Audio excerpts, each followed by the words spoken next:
3 will and Commissioners Court to order. There are 2 items on there. One is to discuss changes in the departments that were listed on the posting. And if you look at that posting, to make it, I don't know which positions we're talking about. That's going to be kind of for you all to come back but to make it as clear as we could, we put the numbers of all positions in there. Yes, ma'am. Judge, I'm having this hearing is not coming through. Joy, can you turn up the mic?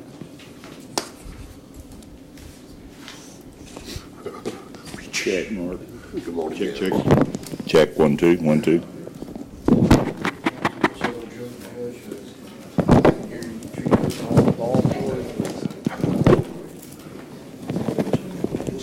Test 1, 2, 3. Is that better, James? Yeah. You want to move up? Thank you. Test. I mean, I don't even I don't want to wake up too good. She turned it up just now. All right. How's that? All right, let's try that. Okay. The item posted today is trying to follow and make it as clear what positions were considered. This came up last week. We've talked about this all throughout the budget sessions every time, but the court got more specific in what it was talking about, number of positions. And nothing has been decided. But because of the way we operate, it's like the number we had down there to talk about nonprofits. We mentioned the funding change of the money that came in that's supported CASA, which has gone down to about half. And, well, that makes the news media, and they assume a decision's been made. But seriously, something's got to be looked at where the funding in some of those areas for the nonprofits that are related duties of the county, when the funding goes down, then that's got to be looked at. And especially when we're looking at any kind of reduction in force of our personnel while we're supporting an outside agency. So, you know, and unlike city council governments where a staff sits in a non-open meeting, all of what we talk about is out on the top. And no offense to the media, but they pick up what they think are highlights. They may expand a little on it and go on. And we had some city people here on a different meeting, and Commissioner Watts, you know, asked, he said, hey, how'd this work out for you all to do this? And they explained, well, they had some vacancies. They were able to move people from general fund money over to non-general fund departments because they have so many different revenue areas than we have. And so they were able to accomplish most of that without, I think Commissioner Beecham said you actually lost one person out of your department when he was with the city. But it's done completely different. Now, I'm going to throw out some numbers. You all are going to go, well, where did y'all come up with that? We simply looked at what we have observed by walking through your offices, by looking at some various computer usage reports. Not many of those were done. I think only 1 or 2 departments. But the goal here today is to tell you what we're having to consider. And I've talked to many of you all during budget, and the commissioners did.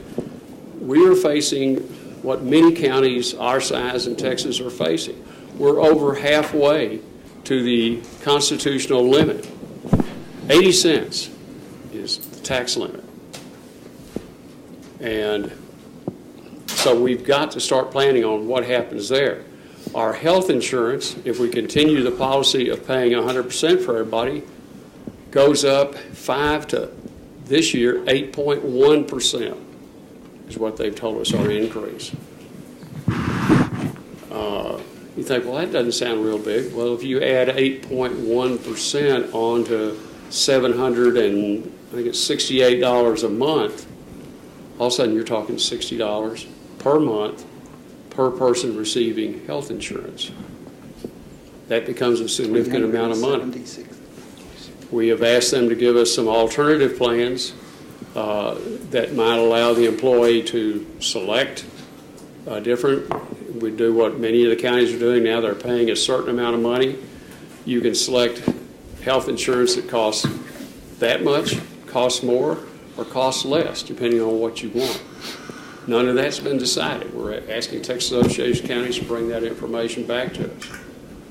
Our claim ratio right now, the reason that 8.1%, we have claims 104% of what we pay in. So that means they're losing money on us as a customer. Now, we can't help people's health. We can do some things that are being done that if you don't do things like do your wellness checks, you don't go through a smoking cessation class, then you will pay a penalty for that. And that will help offset the cost of insurance. But that wouldn't happen in 2018. You kind of get a year, the way they worked out the program, you get a year to adjust, and then 2019, there might be an assessment for those people not trying to do something about our claims ratio. What I'd like for you to do today, I'm going to read off the numbers that were discussed in the court. Once again, nothing is locked in. There are some ideas thrown out there. And we can start today and go through, some of y'all, we can't get through everybody today. Commissioner Watts and I are traveling to Smith County this afternoon and to go look at their jail. But, which brings me back to that issue. When the voters approved the bond issue for the jail, it's going to add somewhere between 5.5 and 6 cents to our tax rate, which just straight added on to this rate we have now would make it possibly just less than 67 cents by a couple of thousands. Do the math. That gives you 13 cents to work with over the next 30 years. The auditor did some calculations for us, and if we look at typical inflationary growth and how our county has done over the last 10 years, we could possibly be at that 80-cent maximum by 2024. The good thing in that, we borrowed some money last year, first time we've had debt in years. Those will be paid off in no longer than 7 years. So that'll give us a little bit of money back. So that could extend that 2024 figure. But I don't know what's going to happen with the legislature, with them looking at putting a 5% cap on how much local government's going to increase despite what they dump on us. The sheriff right now, we're working on the Sandra Bland Act impact on what that's going to mean to deal with mentally ill people in jail. I can't even tell you the cost of that. We think we have a solution that could be in the neighborhood of the original proposal. I think we're going to see a different proposal, Sheriff, from the Southwest Medical Group that does our jail contract medical. They had originally proposed about a $300,000 premium for that. 1 penny of tax brings in $650,000. So you can do the math that someplace we've got to figure out how to change the direction we're going. Okay. Let me read through these and we'll talk about Precinct 5, which is the combined precinct for the commissioners. They're looking at dropping 2 road hand positions out of that. In the Commissioners Court, we're looking at 1 possible change to delete it. In the County Clerk, we're looking at, Ms. Bohanna, what we've talked about was, and this was, I did some other looking at this, County Clerk would be minus 2 positions, and 2 you would fund out of 238, but you're already funding, so that one needs to be looked at. Okay. Then out of Central Magistrate would be 1 position. Court Administrator, 1. District Clerk, minus 2, and fund as far as 2 positions, whether you scatter that out across there or whatever, you can make that choice. County Human Services, 1 position. Sheriff's Office, 1 out of admin, 2 out of patrol. Put the special projects people back into the jail, and warrants and collections, 1. JP 1112, one out of the 6 people there, and talk about how to accomplish that with the 5 clerks. Janitorial, 1. Tax office, 2 out of the outlying areas and 2 out of the downtown office. Veteran Service Office, the 1 clerical position. That's the list. Not good news to anybody. Part of what's also been discussed, you say, well, wait a minute, what's going to happen to that money if you cut all those people? One is we're trying to keep from raising anything more than the bond rate on taxes. We have gone up significantly the last 2 years. One bit of offering back is a discussion about a 1 to 1.5% pay raise, plus the additional cost of the insurance not being passed on to anybody. Commissioners, you don't have anything to add to that?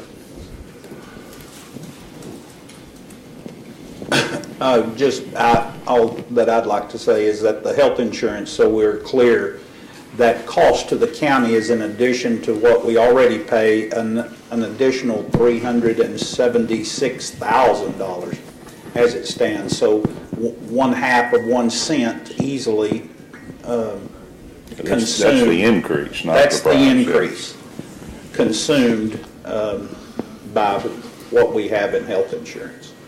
So it is just over 8%, but that in real dollars, it comes to $376,000.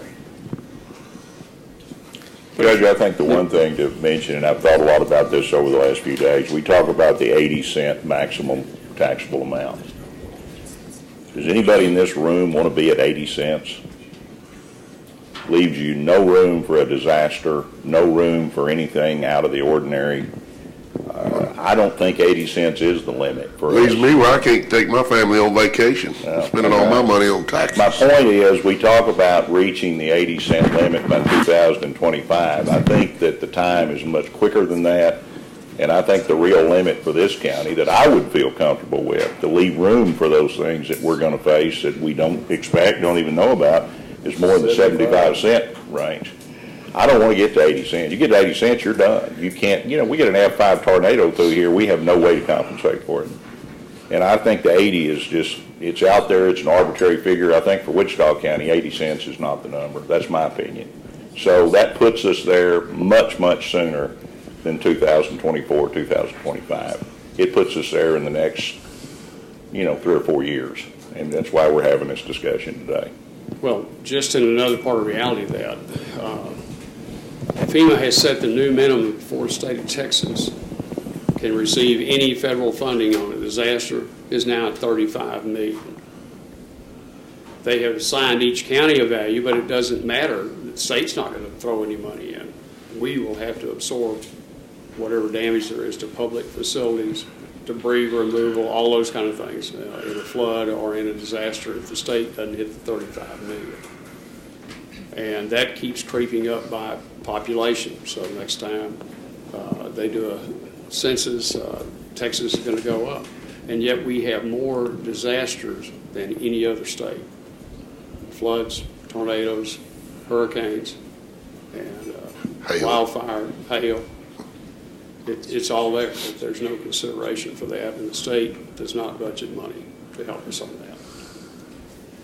There are 2 new positions, one in the district attorney's office. That area had started out with 3 people in it, went down to 1.5, we brought it back to 2. The work is there were 3. And 1 new position in IT with the expansion of what we're bringing into there. Those are the 2 ads. Yes, ma'am. Judge, would you just mind reiterating again how you made the decisions of the cuts in the office? Now that we know what those cuts are, what you're anticipating, would you mind reiterating how you determined those cuts again? Much of it was by observation. Some of it was rather arbitrary. It could have been any one commissioner offered that idea, or me. And, the idea now is to go back with you all, that we've got the cards out on the table, is come back and show us, you know, what we're overlooking. We don't do the internal. Unlike a city government where there's somebody in charge, there's a whole lot of us in charge here. There's 5 of us responsible for the tax bill. And what we really need you all to do is to look at and come back and say, you know, I can't take a cut of 4 people in my office. However, I can rearrange and do some things, and I could get along with 2 part-time people.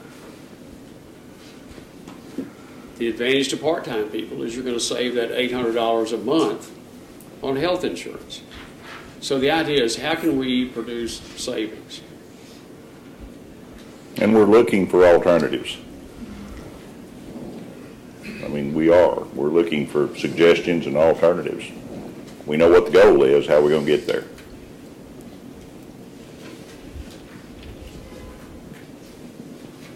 The only problem I've got, it is no problem, I'm kind of a candid, frank kind of guy.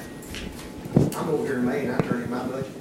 There ain't nothing said. We can go back and get the tapes. I like to listen to tapes. I listen to a lot of tapes. There ain't nothing said in here in May when I present my budget. I got 4 positions, 1 position that could be possibly cut. That won't hold water. My deal is y'all want to walk through and take a little snapshot. Y'all come over 2 weeks ago and talked to 2 of my clerks playing dominoes and 3 of them watching TV. You need to tell me that, because I'm having a hard time you validating why it kind of dovetails off the back of Judge's question. That is so arbitrary. And I'll tell you, if it wasn't for the media, most of us in this room wouldn't know what we do know. This thing has not been handled right, and y'all know it hadn't been handled right. 60 days ago, the birds were singing, the sun was shining. We still got Senate Bill 2 out there, a little bit of heavy clouds covered. We're all worried about Senate Bill 2. But why is now all of a sudden we're in this when I'm telling you back in May, there was none of this discussed right here at this table. That's what I'm having a problem with. Well, one thing, we didn't have the numbers, Tommy. And digging through this process and going through this whole process, the numbers have now evolved. We didn't have the numbers in May. That's why we go through this process. Well, I guess since I came in here and did my budget in May, according to Judge, or his answer back to the judge here, that this has all been done on casual observation. No. So y'all just kind of, well, that's half of it, casual observation. Because let me tell you something. Nobody on this commissioner's court has asked me, and I made that very clear in that email I sent Friday. Nobody has asked me for any support documentation as to why I have too much help or I have not. Okay, that's what today's about. That's what we're asking now. That's what today's about. We're going to validate off the back end versus kind of validate off the front end. You needed a target, Tommy. I don't care whether you like the process or not. It's the really, best we can do with what there is. That's really it. Public meetings, if you want to come sit in all the meetings, you're welcome to do that. We encourage that. Patty Flores has been to most all of the meetings. Maureen Shelton has been to most all the meetings. It was not discussed at my budget meeting. No, it wasn't, because we didn't have the preliminary evaluations for property.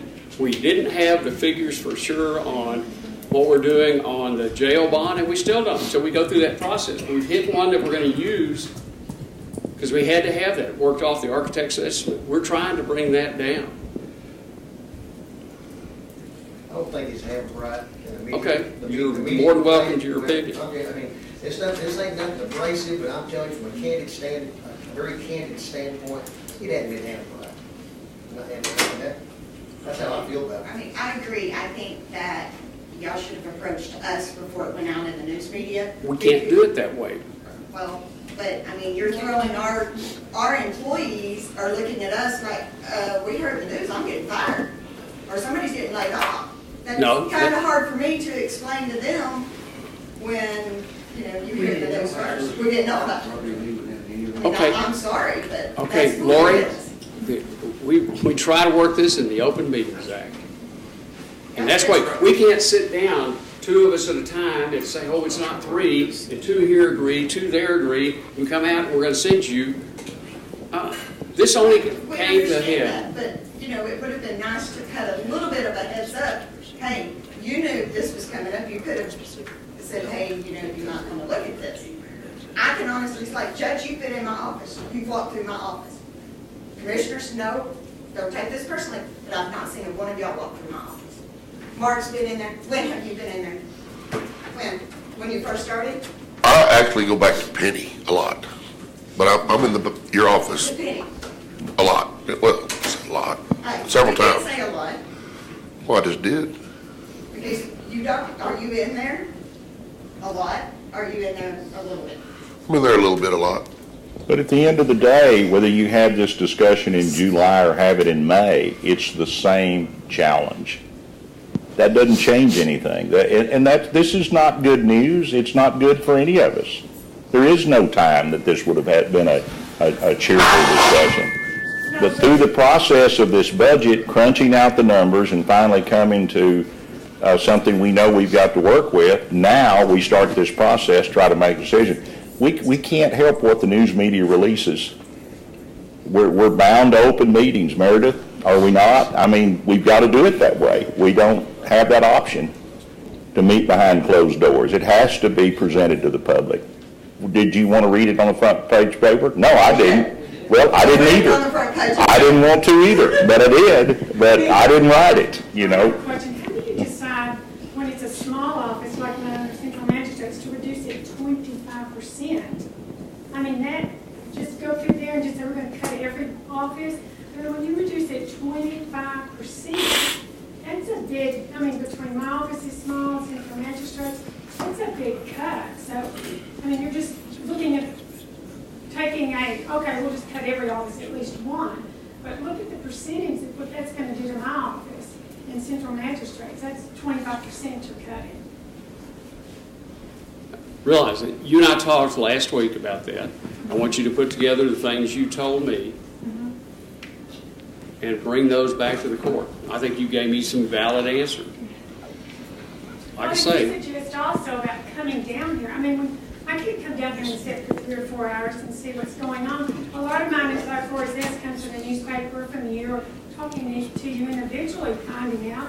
But I mean, I feel kind of like Tommy. I feel like all of a sudden, you know, now we have no money. I mean, surely this has been building. It just seems like, because I've had people out in the community say, what's happened?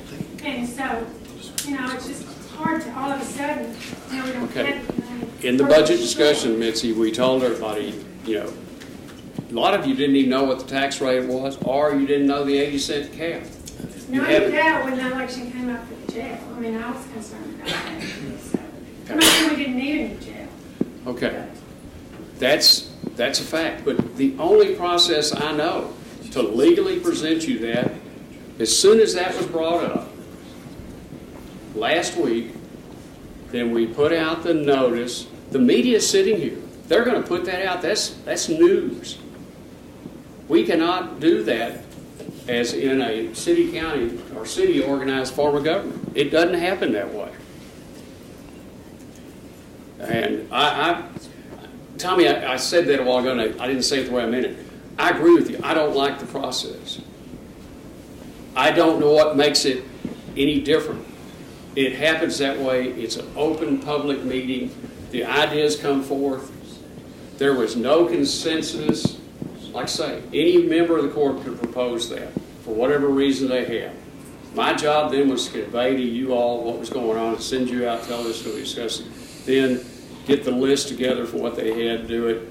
I think that was on Thursday, or no, it was on Wednesday. And get that information out. I don't know how to make it any different. The judge, every department, every elected official, can anybody jump in and correct me where I'm wrong? I have 2 liaisons. Apparently, you had a conversation with Mitzi last week. I ain't had a conversation yet. I haven't had a conversation yet. That's what I'm saying. Okay. That's what I'm saying. That's what we're having today. That's what this is. It's on the back end of it, Barry. It's not on the front end. It's on the back end of it. Okay. I don't know, is it, you know, the idea was to tell I'm sorry, I don't agree with that at all. This is the front end, Tommy. Nothing's been We done. talked about it last Thursday. We're looking for alternatives. That's what we're asking for. And this is the front end. We got till January 1st to do whatever we're gonna do. Gives everybody plenty of time to regroup, rethink it. If we know we're gonna lose some positions, it gives them several months to go find another job. This is the front end, brother. You need to realize that we got a long way to go. How much And don't be griping about us dragging our feet getting this out. You're on the front end, day one. What's the dollar amount if you cut, like what you said, those numbers, what's the dollar? We used an average figure count, I think it was $980,000, 900. which half of that is going to go to insurance. Pardon me? Half of that goes to pay the increased premium on health insurance. So, but what is it if you just the cut of the employees, how much are you saving? Not counting the insurance. What we Do did you know what before. that is? It's just shy of $1 million, Mitzi. Okay. And that's using an average figure. You all may look at in your offices some things that come back with your expertise. Today's not the day. An argument here is simply an exchange of words. What we're asking you to do is what we can't do. We can't reach inside your office.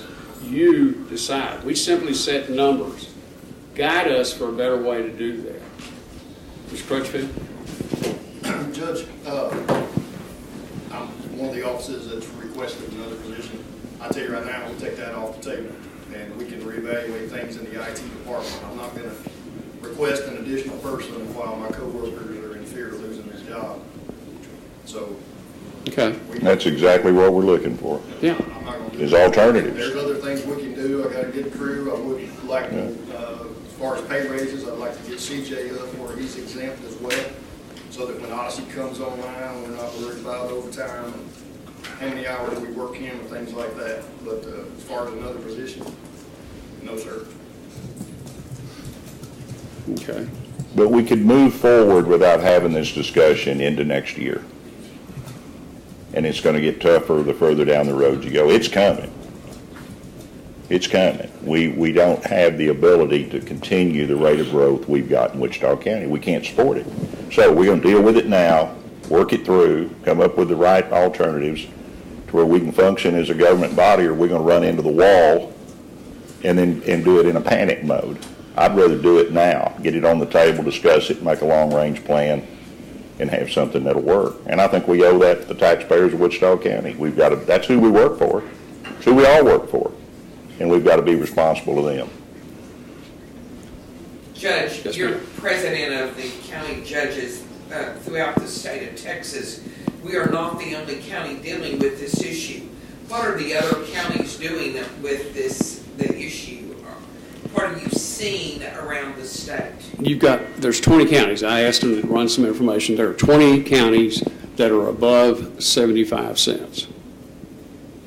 And what they're doing, one down the road from us, they just now have gotten below 80 cents. They've restored health insurance and retirement to their people.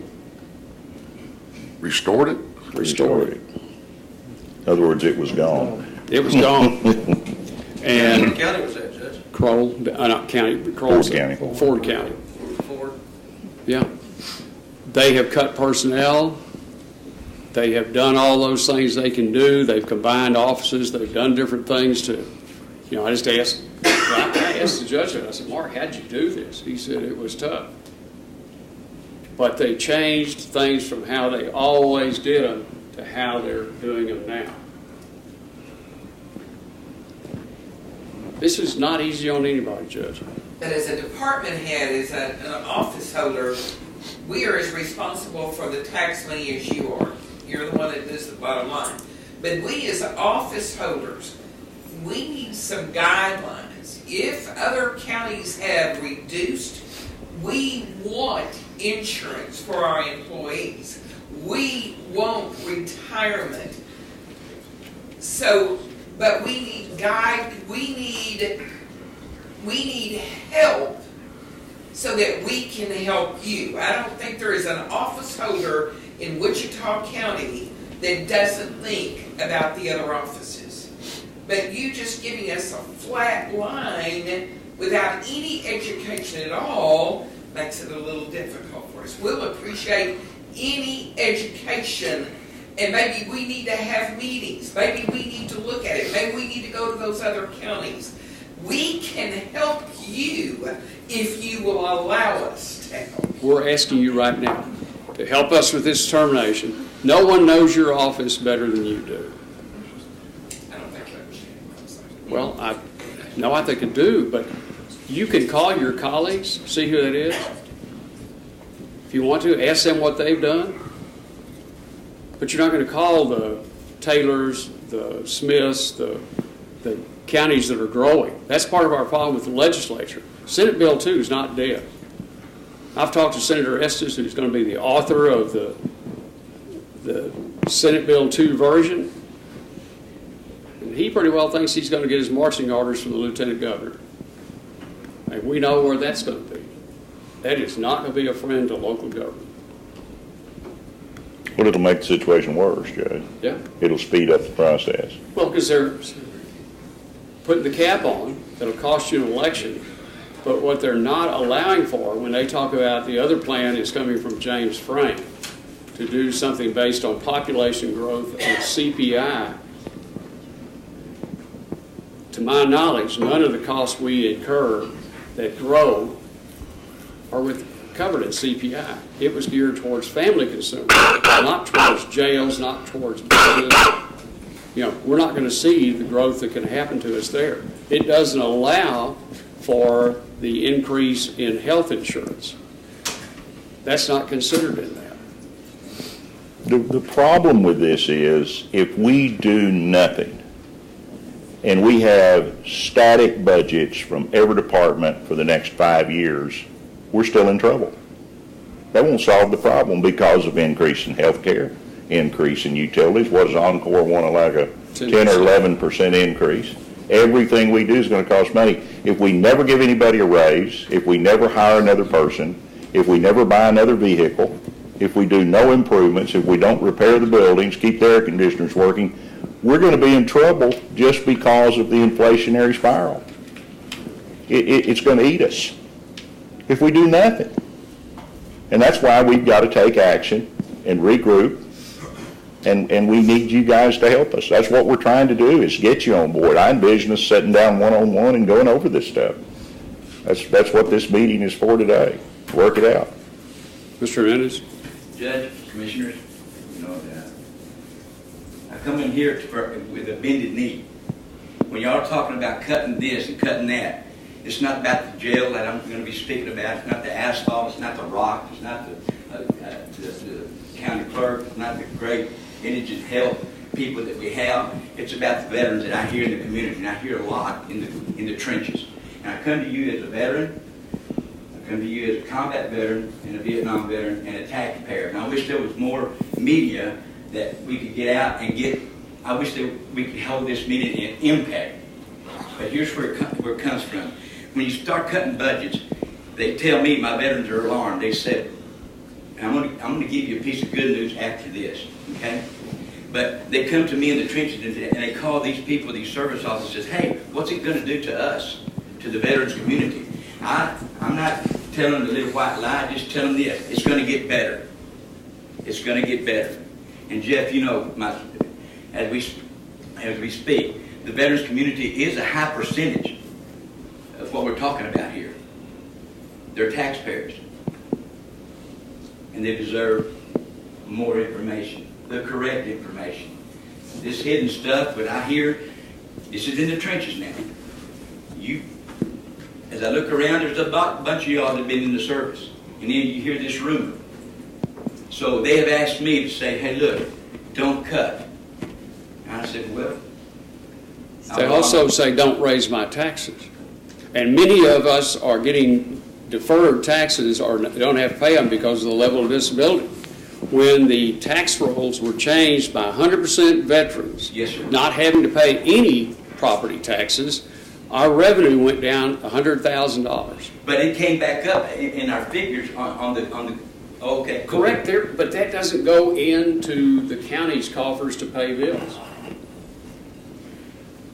Okay. It goes to the veterans, Joel. Yeah, I understand that. But, you know, I'm just coming in as a spokesman. I'm not the whole spokesman of the whole veteran community, but I'm up there. And this is what I hear. And so, just the other day, me and this man were talking, and a veteran come by and he asked me, how you doing? I said, fine. And I asked him, how you doing? He said, not well. I can't get into the phone system.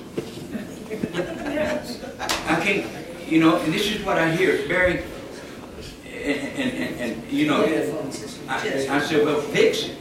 But, and I responded, we're trying to do that. So, I don't fear, some of these are elected officials. Y'all are elected officials. And I pray that things are going to get better. They're not going to get better if I can't communicate with you, right? Human resources. I can't, Judge, if I can't communicate with you. Anytime I have a problem, I go to you, correct? This is what I think this is about. And now for the good news. You know, for the constituency of y'all and the taxpayer, which we receive our new van for the veterans of this whole North Texas community. However, that's in jeopardy too. Because when you start cutting positions, that's a budget. So, and you know, we're in that budget. Mm-hmm. And I'm so proud and thankful for you people out here. Because when you vote for something in the veterans community, it's part of that van. It's not a private issue, it's a public matter that is for the veterans of this community. And with that, I thank you for that. So it's working on this end, my end. Okay, right? Let's talk about what you're talking about. Okay.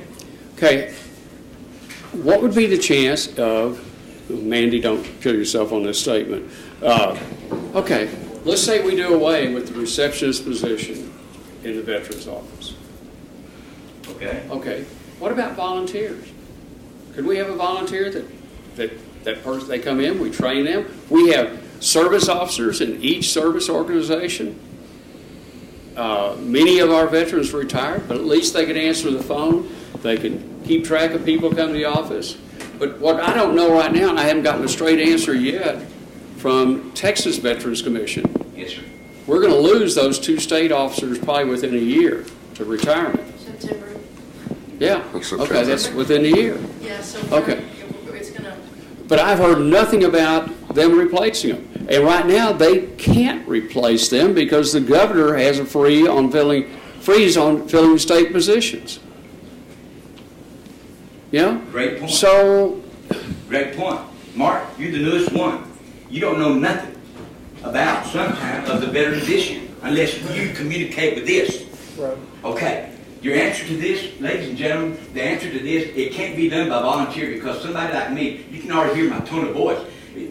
A combat veteran or a veteran that's in need and is at the poverty level and he comes over there, a volunteer can't help that person. Why? Can't even give me the direction of where to go. Somebody just visit these offices, the service officers, the veterans service officers, and see what kind of information that's... The people that come in there, we train them. Whether they're a part-time person or a full-time person, they get trained. But they're gone though. Are you saying you doing away with that? Doing away with what? I'm saying that receptionist position is the one that was mentioned.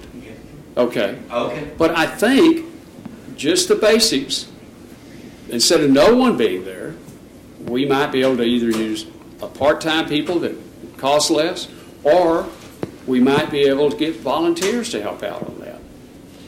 But what concerns me, Joel, really is if the state doesn't fill those 2 positions, then we're probably going to have a third person there to take care of it. And that's what I can't get an answer on. But the state doesn't mind. They are in Austin. They don't live where their things affect people. They are removed from that. And when you go talk to our state representatives who do us a pretty good job, when you go talk to them about that, say, what are y'all going to do here? Well, I'll look into that. They don't have that direct control over that. They can't replace that person before, September.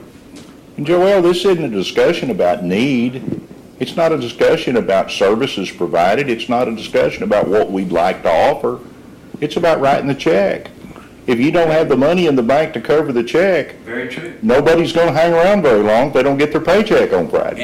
And that's what we're talking about. We're not talking about need and service and what we want. We'd like to increase everybody's budget. We'd like to pay our people more money. We don't have the money to do it, and that's what the discussion's about. Bring us an alternative. What can we do? That's what we're asking for. In the service, I heard that statement. What you have to do, we have to go get it. We have to go get it. Well, we've been doing that. raise taxes. Yeah. We've We've been doing that. Do what? The only way we can go get it is raise taxes, and that's one thing that we just probably. But we're about out of room to do that. That's what's got this discussion started. And We don't have that option. Yeah, okay, all right, Yeah. but this is where, You walked in a little late. You realize there's an 80-cent cap on county taxes. And with the bonds being issued, we'll be near 67 cents. And that lasts for 30 years, that bond payment. Do the math. 13 cents to play with for 30 years. With 2 to 3% inflation. it's about the money. It is. Yeah, that's what That's what it's all about. But for the 14 years I've been doing this, I haven't received no money. It's all volunteer. Well, you're the guy we're looking for then. You're the guy.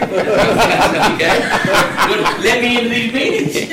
It's you, I Joel. heard you admit that some of these meetings that are, when I heard it, I heard somebody say, I heard it from the media, the paper.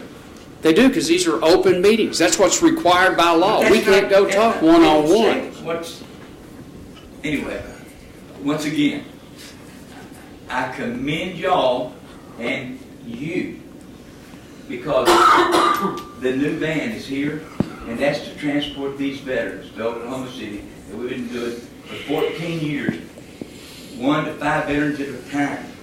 But I'm kind of, not I, but the veterans of this community, not the DAV, the veterans of this community there's going to be an impact if they cut about the money, right?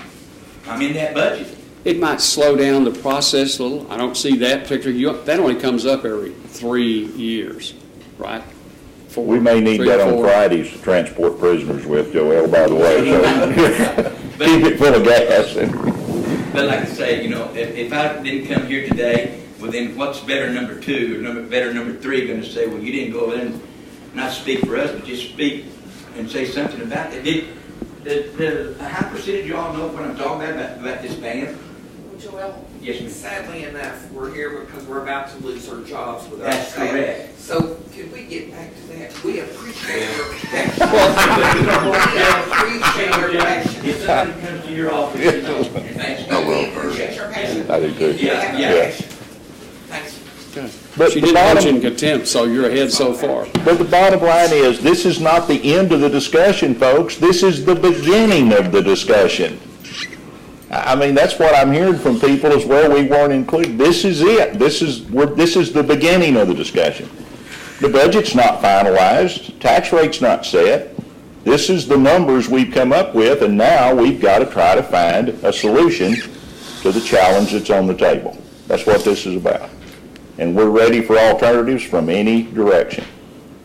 It's got to be done. It's I gotta be gave the done. alternatives in my budget hearing, and I didn't show up for any of the others because, I'm busy in my office.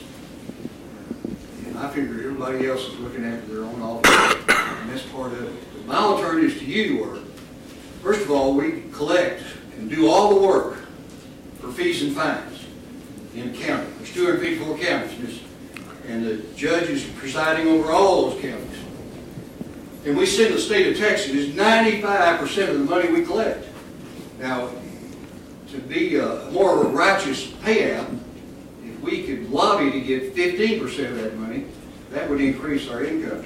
The other side of it is, the city doesn't appear to be taking any active role in replacing, we lost some heavy industry, CertainT being one of them, which I told you in my budget hearing. That's the problem. You guys are addressing the symptoms. The problem is, what about you 5 guys going out and campaigning for new industry in this community? Wichita County is we're a plum. They fly 100% flying capability every day. That should tell somebody we got an aviation situation up here that's next to none.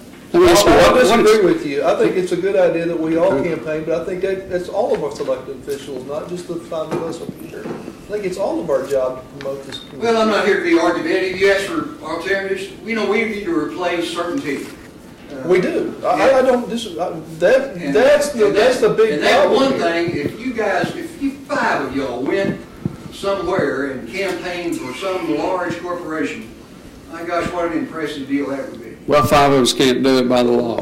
Only 2 of us at a time. 2. Well, Judge, you know my Well, feeling about golf. Well, I know it. I recall you writing about 2 tickets you got from city police, too. I asked for some help, and you went a different direction.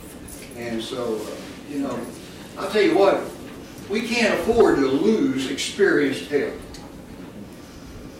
It's irreplaceable. You're right. How do we pay them? Just what I just told you. You can't tell me that 254 county judges and 4 times that commissioners can't get the ear of the House of Representatives down there in Austin. Well, If you can't do that, then you need to hang it up, brother. Well, it's pretty doggone tough, and I spent a lot It's of all regular about sessions. politics, Judge. It is, but right now, you've got the Senate wagging to one dictator. Hey, if you got 20 counties underwater, brother, that's pretty serious stuff. And I don't care about doing bathrooms where I have to worry about somebody coming in and relieving themselves. I think we need to address one problem at a time, with the most problem being, how do we keep these people rather than how do we cut? Well, by changing that maximum tax rate, and that's not going to happen. Let me ask you this. I got a little state service on my resume. It's not all that common in the private sector, it's certainly state service. If we let 15, 20, or 25 people go, those are all involuntary dismissals. They're going to be on unemployment till at least June of 2018 if they walk out the door on January 1. CAC was in here last year, Jeff. I think the average tenure of a county employee last year was around 11 years. So they're past their vesting. A lot of people come down here and start second careers. I'm not trying to push anybody out of county government to push money. But have we ever entertained the thought to some degree, this is done in state service, I'd like to think maybe we do the county service, of some kind of a little bit of incentive program, if you wanted to go ahead and retire, go ahead and retire. It's on the table. We're talking about that, Tommy. We've asked Texas Association of Counties, their attorney, to look at, and Meredith, they said, well, that's your, and I said, she's really good, but that's not particularly her specialty. They are insurance attorneys to look at, because the big thing that many people say, I'd go ahead and retire, but I don't have any insurance coverage. So what we looked at as a trade-off in that would be to take those people with, let's just arbitrarily say, the 20-year point, and say, okay, we're going to pay your health insurance. The big flaw to that is the next court could come along 5 years from now and say, that seemed like a great idea at the time, but we can't afford to continue to do that, or we're only going to do half of that. This court can only bind itself for 1 year at a time. Every contract we sign, you say, wait a minute, y'all signed 5-year contracts. Every one of those contracts has a funding out clause. The only thing that's different, like things like the bond, they're placed in an interest and sinking fund. They're dealt with separately. But even that, which has been outside of the 8%, the legislature is talking about putting all indebtedness inside that, all county taxing. And that would mean to do a capital project, you'd have to go out for a vote, even when it was a small deal, to get the money to do it, because you're going to be over the tax rate. Even the 7-year tax anticipated notes that right now do not require anything other than you to get, funded. So the dynamics are up for grabs, because Austin thinks it can run local government better than the people that are elected locally here to do it. And look what they've done in your office. They want you to be the child support collector, but they can't get their plan together to do a reasonable reaction to have that work. But they don't mind sticking with that. How much percentage off what's collected are you going to get?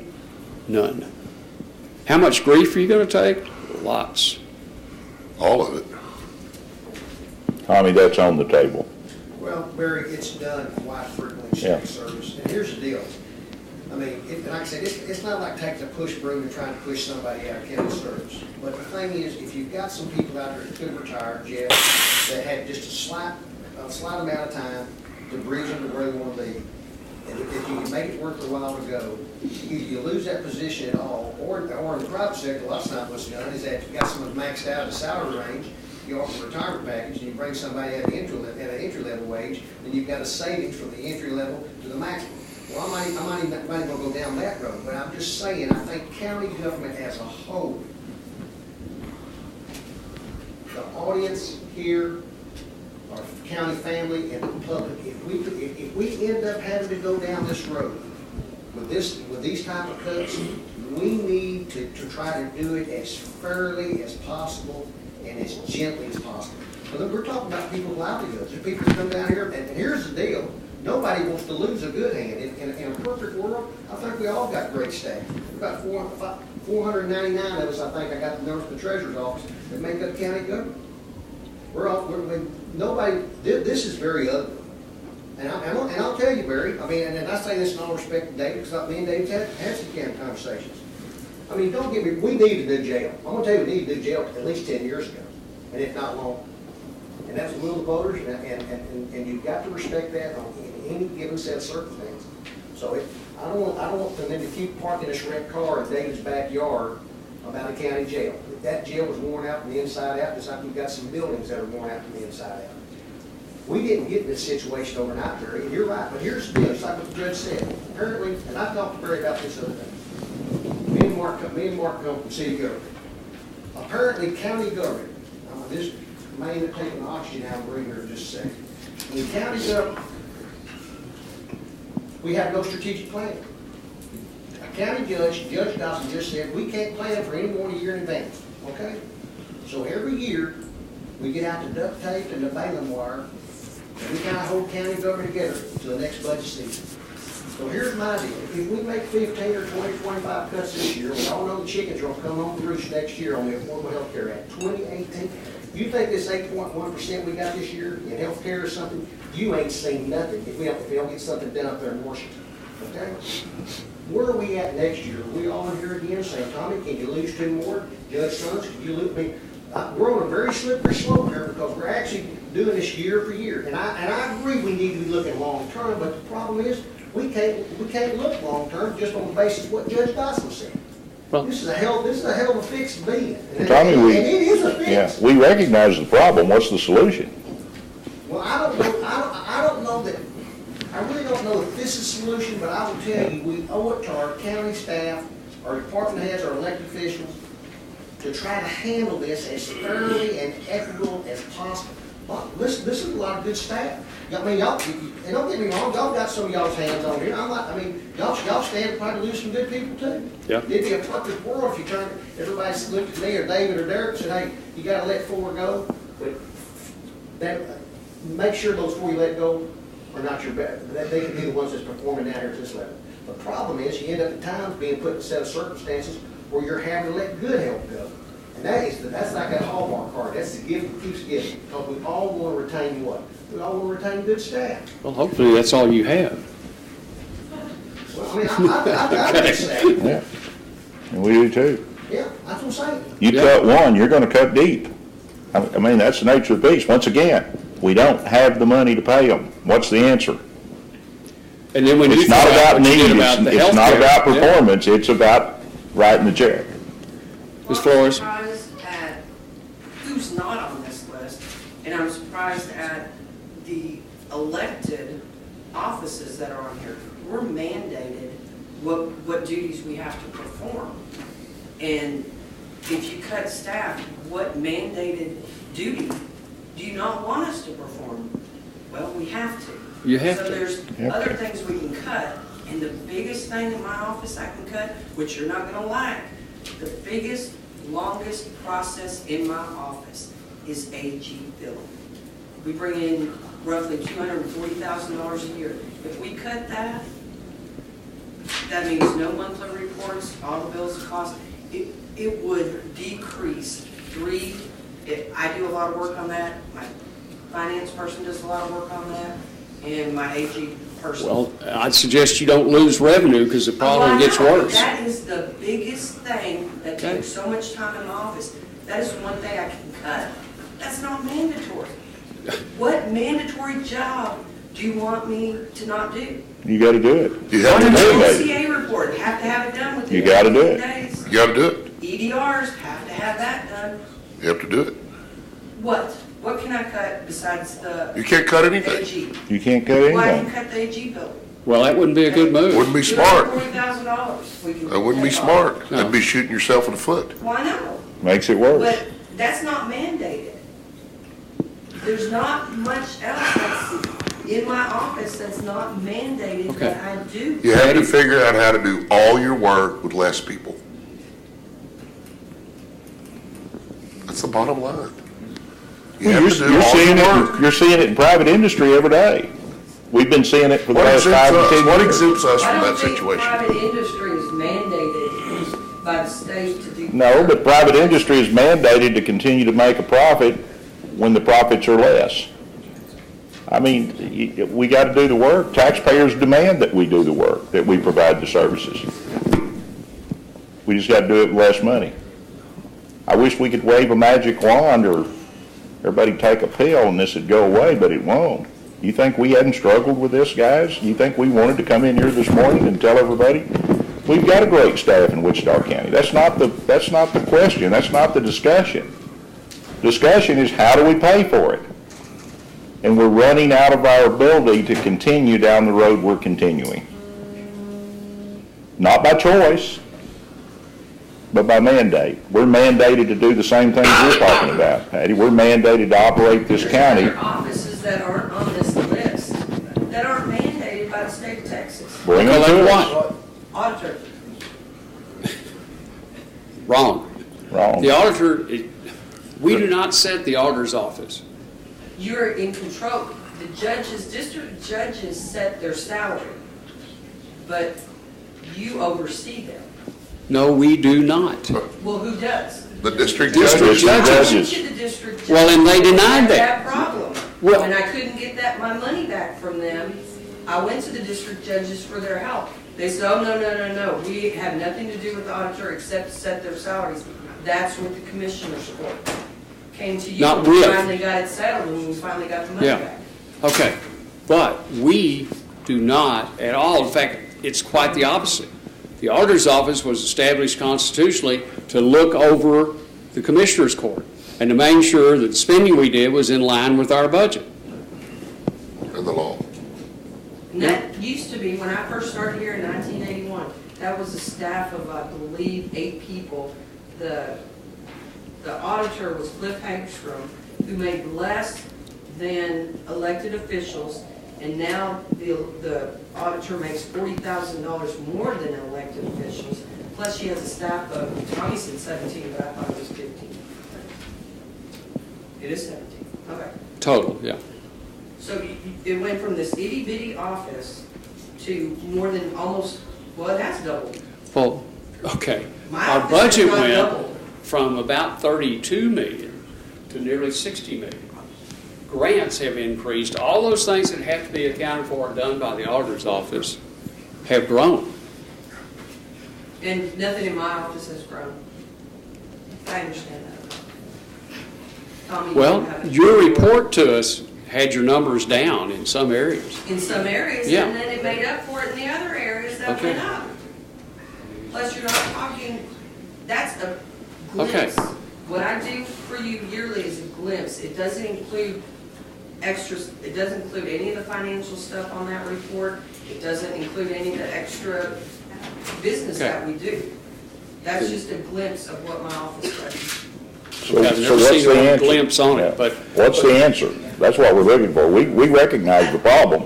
Well, you need to look at other offices that maybe are not mandated to do certain things. Okay. We'll look at all offices. Well, you've got. Okay, what office do you how think's many not offices mandated? do we have? And you've got how many on this report? Okay, the HR office is not mandated. What else you got? I would have to get the, Okay, but somebody has to do those functions. So someplace they're going to be done. It's like the age-old thing, and Bob usually tells us how many counties don't have a treasurer. Well, that was a spoof. That function still has to be done. And quite frankly, I like the setup that we have. It keeps those things separate. Now, years ago, we had a couple treasurers that didn't speak well for the office. Yeah, but in the last two we've had, came in with the kind of credentials both those gentlemen have had. That's the kind of person we need. The current auditor staff we have now have CPAs on it. How many CPAs? I want to say 4, but I'm not totally positive. I think it's 4. They have more degree people with finance and accounting degrees. The level of things they have to do and report is pretty significant. But that office is required. It's not a nice-to-have office. We probably don't have to have a county extension office. Coordinator's office. Get rid of that? And So right it has to now, do- our extension office is 3 people less than what it used to be. Are we mandated to have veteran services? Yes. Okay.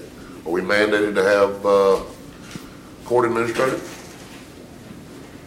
No. Well, the courts have to be administered somewhere, but I'm the just- function has to be done. I'm just making a Yeah. point that even though we need to cut back, we still need all the offices that we have. They serve a good purpose. Judge You just Bibb have to, we've got to cut, we just did, I just did some numbers here. On an average employee, average salary of an employee is about $40,000 a year with their benefits.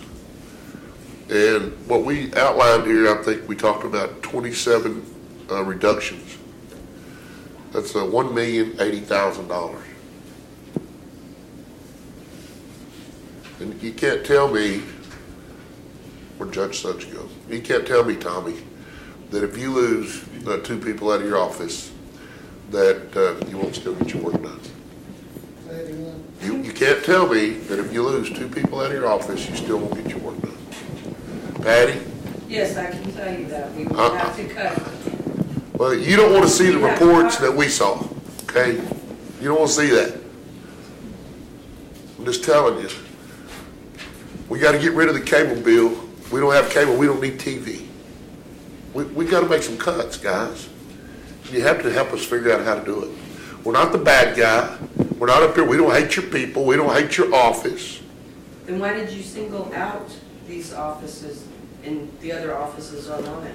When you got a one-man staff and it serves a purpose, or 2-man staff, you can't hardly cut it. But there's. Okay, but when you have a group of people that you can diversify the workload on, you have a better chance of being successful. So the larger offices, obviously, are where you would have more cuts. Patty, bring us your list. Bring us your list. You've got our list. Okay. But the auditor's office said no, because we don't have control of them. We're not in control of that.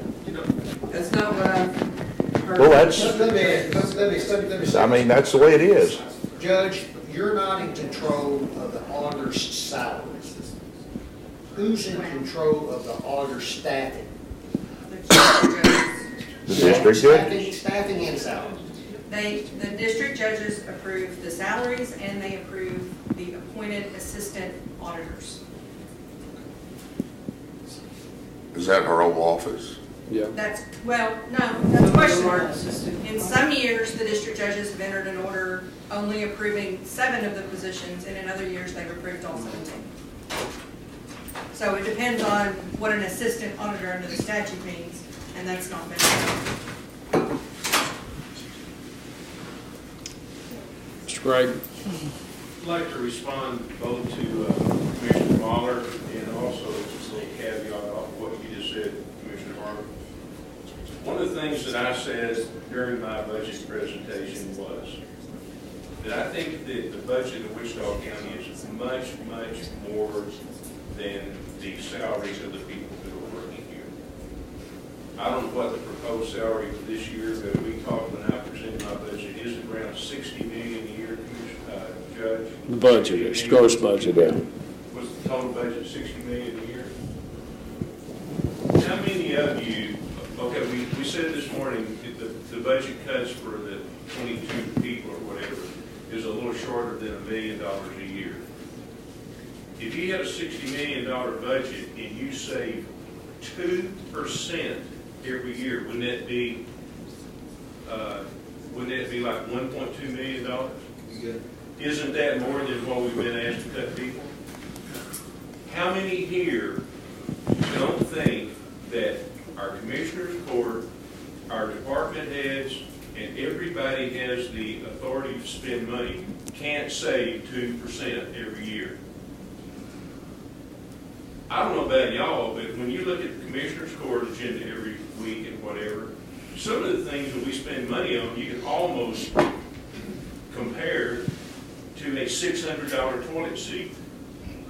I know this is somewhat of an exaggeration, but didn't we spend $650 million on the concrete parking lot back here in the back? 650 million? I mean, 650,000. Did we spend $650,000 on a parking lot? $750 for the whole project, wasn't it? Yeah, it's, I don't know the number, I have to look it up. It was somewhere in the ballpark. Project. Okay. And we spent a ton of money, we spent $50,000 on landscaping over here. What I'm saying is, I think we all need to step back. I think there's no doubt about it. We have people here that could do a better job.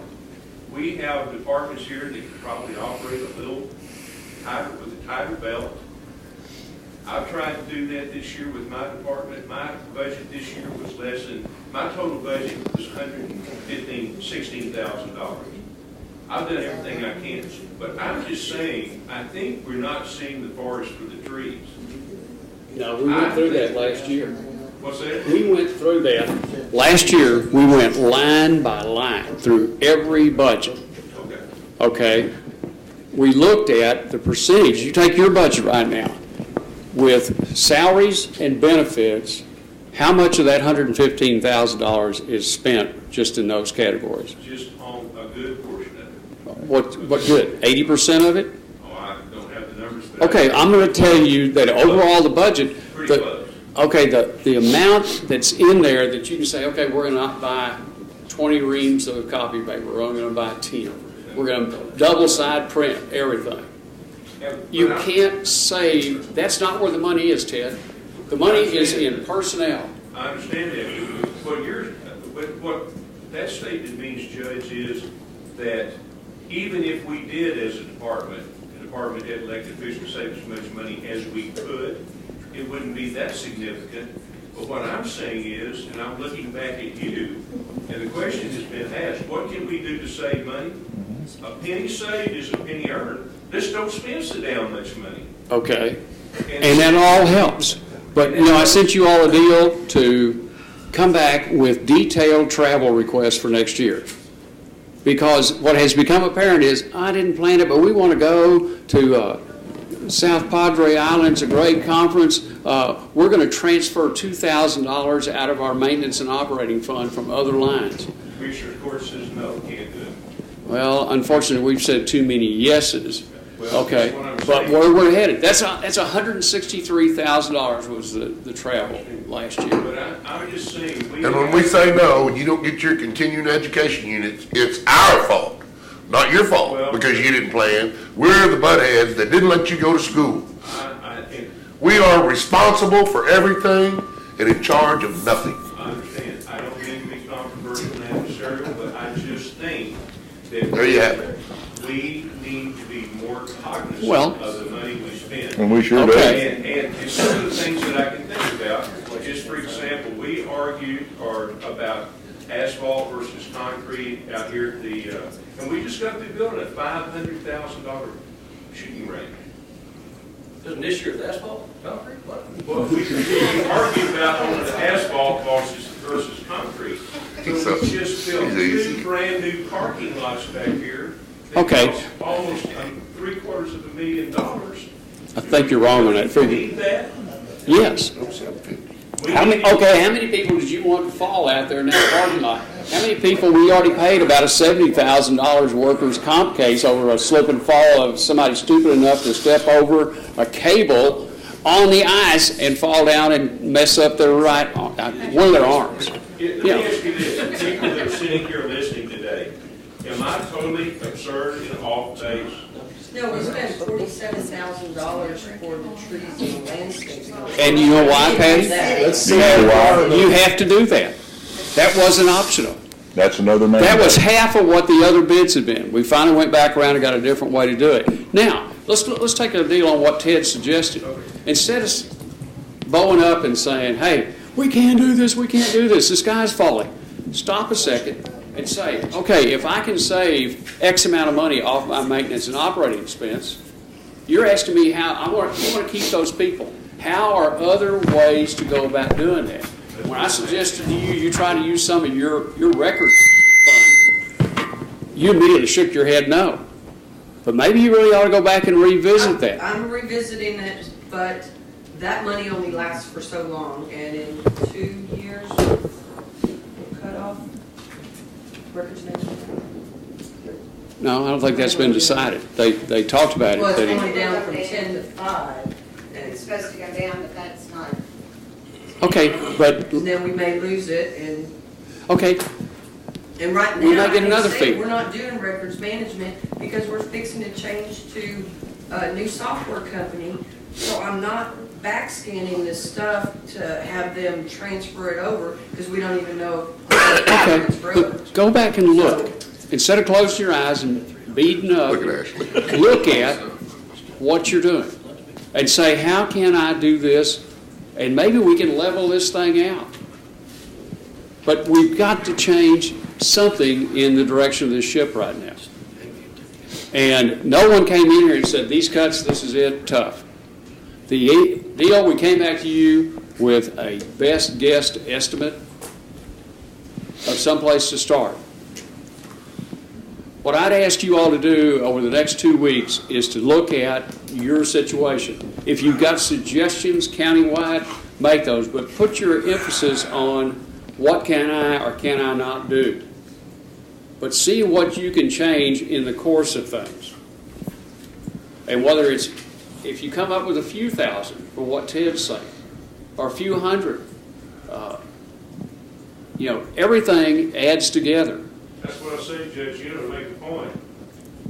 2% savings, and we waste more than 2%. But you can't take that gross 2% across that 60 million, Ted. It doesn't cut that way. I understand that, but whatever the percentage is, we can save 2% easily on base.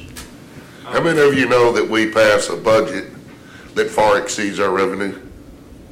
How many of you know that? Every year. Right? We got 3 or 4 hands. Do you get that? You know, in real life, at my home, we know what my paychecks are going to be, but we don't go and budget, twice what our income is. We live in a real world. So what we don't have control over is the way, I'm not talking about we, I'm talking about us and our budget. What we don't have control over is what the world's going to bring us every day. So we have to budget monies because we're looking at our crystal ball. Okay, how many people are you going to arrest tomorrow, Sheriff? More than one, I bet. More than one? 100, 50, 10? You don't know. How many people are going to go see our indigent health people tomorrow? How many people are going to sign up? Oh, that's not my point of argument. We don't know. My point is, the reason that we pass a budget that exceeds our revenue is because we have fallout. We know that. We put money in there that we hope we don't use, but we back that budget up with our reserves. We can only do that for so long. Our reserves have been eaten up, what was it? The first year I was here, It's only been somewhere between 500 and a million. 500 and a million every year. And I think we're down to about 13, is that right? Yeah, in reserves? Yeah, 11. 11. We can't keep doing that, and we can't keep raising taxes. We try to manage everything we can, the best way we can, but we're going in the hole every day. It gets worse and worse and worse. The revenue that we have put back, it gets dwindled littler and littler. Our mandates from the state are more and more, and our revenue, how much, you know, I pay a lot of taxes. I have a lot of properties. I've got some businesses, and I'm tax poor people, and we're at a place in time where we're fixing to be maxed out. It ain't gonna be long, and the law says we can't charge more than 80 cents. So I'd have to look at my wife and say, honey, call the cable company, cut it off. Well, we don't have cable, let's sell these TVs in a garage sale. We're gonna do what it takes to survive at my house. I think that's what we need to do here. We need to stop being against each other and pull together and try to make something positive out of this. Sheriff Newt. Are y'all going to have a schedule for us to be able to come in? Because I can tell you right now, the sheriff's office is well prepared to come to, after this meeting, we wanted to sit down and show, well, we want to do some cuts, we want to do some things possibly with some retirements. If you are serious about doing that, and some other couple ideas in there that I think that's will well preserve some things that we have. You know, I don't think cutting 2 deputies, just telling me to cut 2 deputies out in a community that does community things with community safety is plausible. But we do have other things that can offset that officers, the deputies, and their insurance package to keep it as it is without adding any more people to that. However, we're just ready to get to the table because I'm ready to. I don't want to sit there and griping this and that. I mean, everybody's upset. I understand. That's exactly what we're asking. And I understand it, but my deal is we got a lot of work to do downstairs, like everybody does. We got a road trip we got to do today, and I just want us to know, are we going to be able to this week or this next week to be able to sit down with. Okay. If you all, any of y'all that want to, you don't have to wait 2 weeks, but you've got to at least get it into Nancy. We're meeting almost every day. Right. We've got to post it that you're going to come in and discuss your budget and your personnel. So we've got to be sure. So that's at least 72 hours from the time we hang it up outside. Well, we need another day to put it together. So even a presentation in a work session, we like to jump on board. Yeah.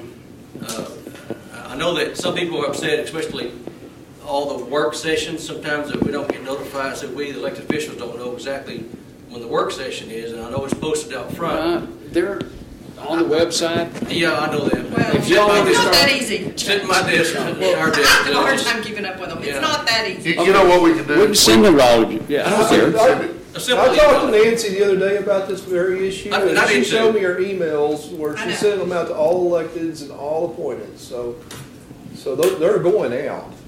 Well, I talked about we had that discussion in your office, and I wanted to make sure that y'all were getting we'll make that, sure so. everybody sees. Not just our office, but everybody. No, everybody. Everybody, they're going out. All their emails, it's going to all elected, all appointed. I do want the court to know, just for these future conversations, if you're posting a work session, I do not want an elected official to show up and think that they can just talk about their employment personnel decisions in that meeting without posting it, because we have to post personnel decisions in an open meeting. It has to be by office and it has to be by position classification. So we can't just be having general discussions about personnel decisions. They're subject. That was today's effort. How many times did you and Nancy and I go over this agenda? Right. To get it? That's why the posting came out the way it did, because I insisted that it lists the departments. It's got to, under the Open Meetings Act, list the actual departments. Okay. But we'll list, if So you all come. I just don't want the electeds to think that they can show up at a budget session and talk about this. It's got to be posted. No. And that's why I'm saying we've got things posted through Friday right now. And of course, next Monday's agenda is pretty close to being done, because it's got to be up by 10 o'clock tomorrow, Friday. So, we're not far away. So if you're ready for Monday, Sheriff, then, but we would put down, like the posting would say, personnel discussions of following departments, 560-01 through 100 and whatever, and 561, well, that's going to go through the 100 because of the jailer numbers. But anyhow, put that, because I don't think, we're not targeting a position. we're asking you all to look at a concept and come up with different ideas. We don't run your departments. You know, years ago, we had a thing that when you had somebody leave that was a senior person, you were supposed to drop back down to the ABC level of that. Well, the law doesn't allow for us to tell you you have to do that. And you don't do it. And so a lot of people hired back in at the hire. We had a couple of... We do. Don't say y'all, Well, because I do. okay. I start running out at the bottom. Well, and that's the way now. You've got maximum salaries, but when we did that, got rid of the step and grade system, and we went to that, a lot of people said, well, what can I hire them for? I said, you can hire them for whatever rate you can hire them for below that. And any of you that asked me that, we talked about it, you pretty well did that. And it was appreciated. And it gave you something to reward that person as they gained. Because if they come in and replace a 25-year person and you start them right there, man, my feelings would be hurt if I was a 25-year person. So. In my office, most everybody makes the same thing. Even my 25-year people make. Yeah. That's just the way my office. Well, the sheriff's office did an interesting thing with the jail. You know, we had a 10-year jailer and a first-year jailer after the election that made the same money. When we did the deal gave you all the percentage to rearrange salaries, there were some pretty innovative ideas came out of there to give a jailer 1, jailer 2, jailer 3, even up to 4, I think. You know, Go up to jailer 5. 5. Wow. Okay, you spread that money pretty thin. But It is. at any rate, it offers some difference in that, and it should. People have come back and said, why don't we have a longevity system?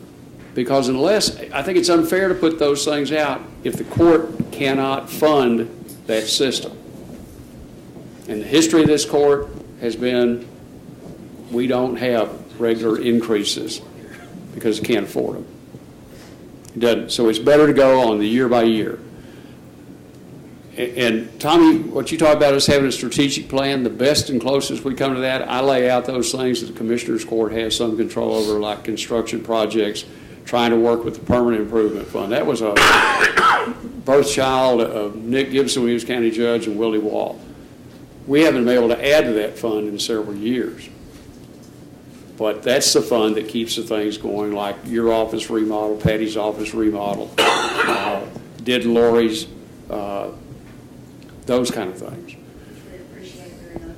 Well, good. And we need to work those. And you know, we're not going to change these buildings. When we had talked about a Justice Center across the street that would have changed things greatly, except for the $120+ million price tag on that. That was, I don't think that kind of a bond issue would have passed. And so the next best thing was what we're doing and putting that out there under one roof at the sheriff's office out on Sprague and having that, that's going to be the better system. But unfortunately, everybody else shares in that. We're still going to get your project done. We're going to get Patty's project done. They may be a little farther apart than we wanted them. But most part, I think the money is pretty much there. The money is separated. It's going to take care of the jail and the sheriff's office. You know, we're doing those things. We've also, part of the money borrowed was to bring in the Odyssey system and make it, and the Munis financial system. Now we'll have a financial package coming in that's younger than Bob Hampton. And so, you know, there's progress being made. It's not being made without pain. And, you know, none of this has been decided. So come back, help us find other solutions. But seriously, the biggest way we change our financial dynamics, we change the number of personnel. But you may be able to look at it and come up with something else. There's a lot of experience and intelligence in this room. So come back and be proactive, not just reactive. But you have to look at, like if we've asked you for 2 people, that's on an average, that's about an $80,000 cut. So you have to go back to your actuals, not your budget, your actuals. And if you can find $80,000, you can keep them people. But I'm going to tell you, If you can find $80,000 out of your actuals, you got another problem. It's a hard deal, guys.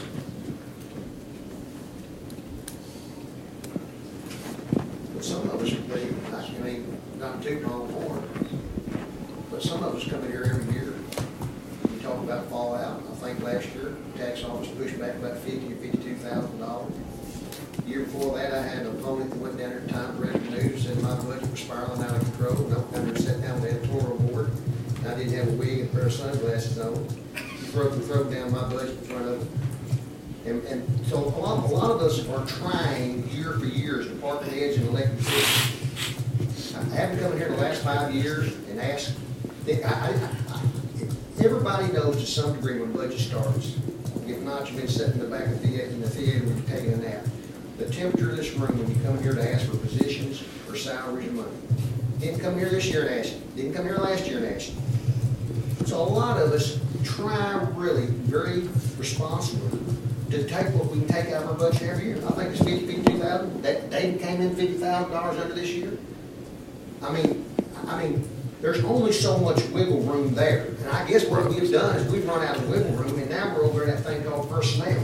I mean, I guess that's, if you put all this down back in matchbook cover, that's how it play out. That's exactly right. Exactly right. See what I'm saying? Yes. But I think we owe it to ourselves to look at every option on the table.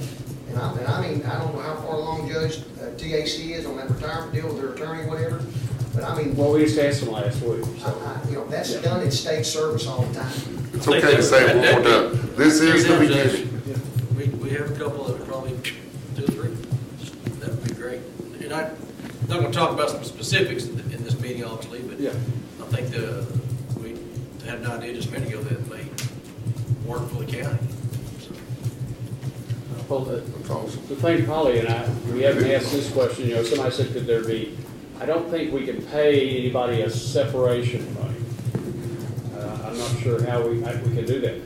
What we can do for them is say, okay, you've agreed, this is your termination date, we can pay you 3 months. You're going to stay on the payroll. Meanwhile, you can have time to look for other employment, to do those kind of things, make some allowances like that. I think that's within the discretion of the, I mean, it seems like me is if we can close early on pre-holidays in our office or reduce our staff, then we probably could let people go have time to hunt for a job. You know, some sort of a separation agreement like that. But you know, we do not have a great deal of latitude in how to make that work and stay within the law.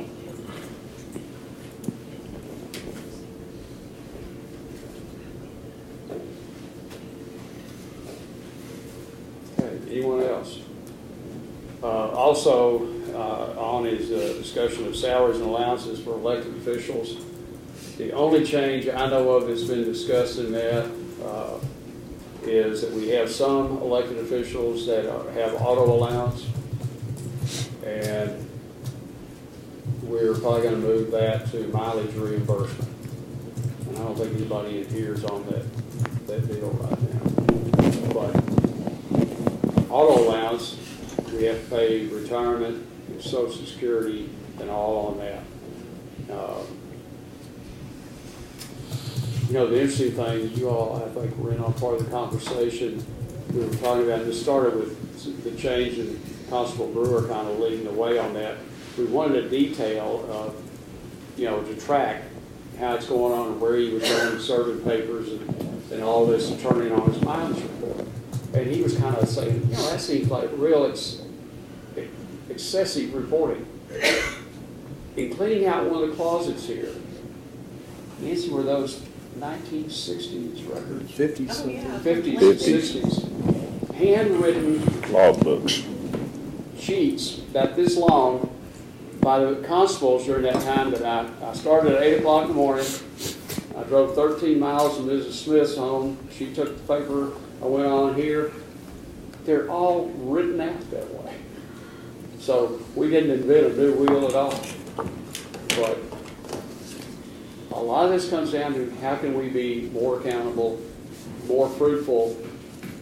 So there's a savings. We're going to probably pay out the same amount of base money, but we won't be paying the retirement and Social Security on that money. Small savings, but all those small savings add up. But that's the only thing I know of in the way of elected officials things. No increases, no decreases. Commissioners, anything different than what I said? Or? Back to work. No, I think the sheriff has it right as to it's insignificant where those cuts come from. Commissioner Harvey spelled it out. We're looking at about 40,000 times the number we talked about. So that's the dollar value we're looking at there. And just so that everyone understands. And, you know, it's important to note that if we're successful in reducing this thing even $1 million, bear in mind that's just a penny, not quite a penny and a half on the tax roll. So we changed 67 back to 65 and a half. We're not out of the water. And so it's going to be a long and tedious road to get back to shape that we need to be in, and that's, I guess, what we have to continue to concentrate on. But we're going to see, there's no two ways about it, we're going to see some changes in services. And unfortunately, unless the people of the state of Texas decided to vote that we could take taxes over 80 cents, the legislature is not able to help us. The people of Texas are going to have to go to the polls and cast a vote and say, we want you to be able to raise our taxes higher than 80 cents. Well, in reality, how many people want your taxes to be over? How many in here are taxpayers? Most all of us are. Who wants your taxes over 80 cents? That's the big question. I don't either. We're taxed to death as it is. It just, it's not there. And Jeff, your point is very good. This is not a one-time discussion. This isn't going away until we build our tax base, which is what Bob Hampton was talking about a while ago. We're up against this thing. If we sit here with a static tax base over the next 5 years, we're going to have this conversation every year. Well, just back to what you suggested, Tommy, and it's not, you know, we do things to support the Wichita Falls Chamber and their job growth. We pay into that. We support Shepherd Military Affairs. It was only recently there was things passed that we could do that. Beforehand, we couldn't do any of that. But in visiting with Henry Forsham the other day, we're asking him to set up a deal where two of us could go visit with the company that owns Cameron plant up in Electra. Electra, that loss of $20 million in tax base to them is a killer. And so they've asked us for relief on the money we owe. Well, Meredith doesn't believe it. I don't believe, nor I believe it's good business for us to forgive that $104,000. So we've got to work out something with them. We don't charge them interest on it, but someplace that debt's got to be made whole. Same as you all work on people paying taxes. But there is a limit to how long that should take. And they need to do it because they're asking the sheriff to augment their services, which is a little ironic considering why they owe the money. But they're part of Wichita County. We're going to do our legal obligation and work with it. But that's going to be tough. The other thing that's going to be very apparent to us, this could be a good thing to start out with, is the deal on bonds. After the two cases that Harris County lost on bond setting and keeping people in jail simply because they couldn't make the bond, we're going to see more PR bonds or lower bond rates. We're going to see more people, I'm afraid, not show up for court because there's not a bondsman hounding on them to get them there. Then we're going to have to go arrest them again, go through all that process. We can't fine them because they're indigent because we have a court-appointed attorney. Fine revenue is already down to half of what it used to be because most of DPS is down on the border. All of these things are not good. Interest rates, Bob Hampton does every way he can to legally invest money. Not big return, is it? So, I think, Judge, since I've been on this court, Bob, I bet you we've lost $1 million a year in interest No, income. he's lost more than that. More than that. We were at 4 million at one time. Yeah, that just went away because of lower interest rates. We And just, we've doubled our income in the last 2 years. Yeah. But it's not half of what it was yet, though. Listen, Yes, sir. yeah. that this- all comes from adult leadership up in Washington. But just remember, folks, as we have this discussion, Tommy, let me give you advance notice. This doesn't go away this year. When we get back here next year, here we go again. Barry, I'm telling you, I believe in my heart we'll be sitting right in here next year at the same time, We are. if not sooner. And it could be worse with that healthcare deal, Yeah. much worse. People have no idea, and I've worn this out with Commissioners Court, and it's in syndication with you guys, but economic growth in Wichita County, y'all know the answer to this, but the last employer to come to Wichita County with a 1,000 employee threshold, who had a competitive salary and a competitive benefits package, you wanna know how long ago it was? It's 22 years ago, 20 years. James D. Allred. I was gonna say already. It's been 22 years since a 1,000 threshold employer has come to Wichita. And what's interesting, it's a tax-supported function, Yeah. which puts it in a little different category. It's a little different animal. Yeah. But that's what, when you talk about jobs and growth, that's where we're at. No, we have to consider that. But you know, one of our reluctant partners in this, that's hurt many Texas communities our size, is Austin. They will not commit to turning loose funds to help you bring that industry in here early enough for you to stay in the game. And there's not a whole lot. The county can only offer tax abatement, which Shoots us in plays the into foot. it. But, you know,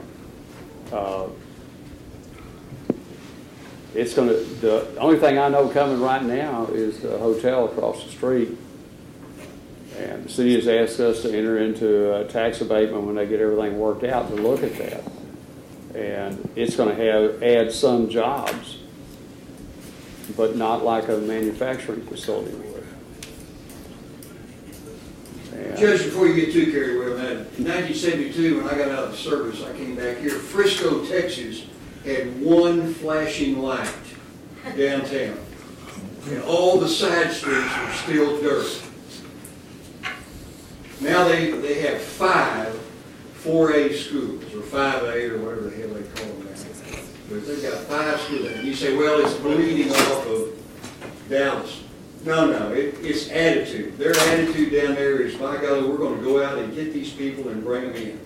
That's the attitude we've got to have. It's not our city fathers, so it's you guys, the counties. We've got to have that tax base, or we are going to be wasting our time every year talking. I think that's the treasurer's function. Could be. I think it is. I think you ought to get in your truck and go to GM, Ford. You need to go get those factories and bring them to Wichita County. I don't have the travel budget anymore. Well, you know what? We don't either. You know? Good I'll tell you what, Lord. Bob, I'll buy you It's this. that travel deal. Every year I've got. I want an In-N-Out burger in Burn Burnett, and I want you to go get it. I love Bourbon Inn. I'd do anything for it. I love it. That's a good cover. Let's kind of get back on track. I'll go with you, Bob, if you can get in. And that's, you're killing us on this. Bob, we have entities put in place that we fund to do exactly that. When they're not working, then we have to do it. Do you want us to go fire them and get some new people? Well, it beats the heck out of putting two-wheelers down here under the expressway every day. I mean, Wichita Falls is going to get the reputation of alcohol. You got a police officer over here, Officer Kell, that pulls people over because they cross that double white line. And that's $180. How would you know that? Twice.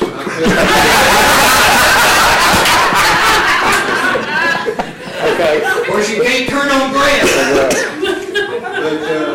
Thank you for your contribution. I won't mention your name. Officer Newton, if he's not ever there every day, every morning, that two-wheeler is underneath that expressway, those people coming in on that north side on a 70-mile-an-hour deal, and they're expected to slam down to 60. When I was growing up, when I did something wrong. That's the kind of attitude we got in the city deal. When I was growing up, when I did something wrong, my daddy busted my butt, and I learned not to do it again. I wish I could talk to your dad. It sounded like Officer Newton used to bust your butt. Well, he did, $180 I know it. Live and learn. We have now found out Bob is part of the solution, not the problem. We had a great meeting with the Chamber Friday. We did. And, you know, they're out there busting their butt. They are.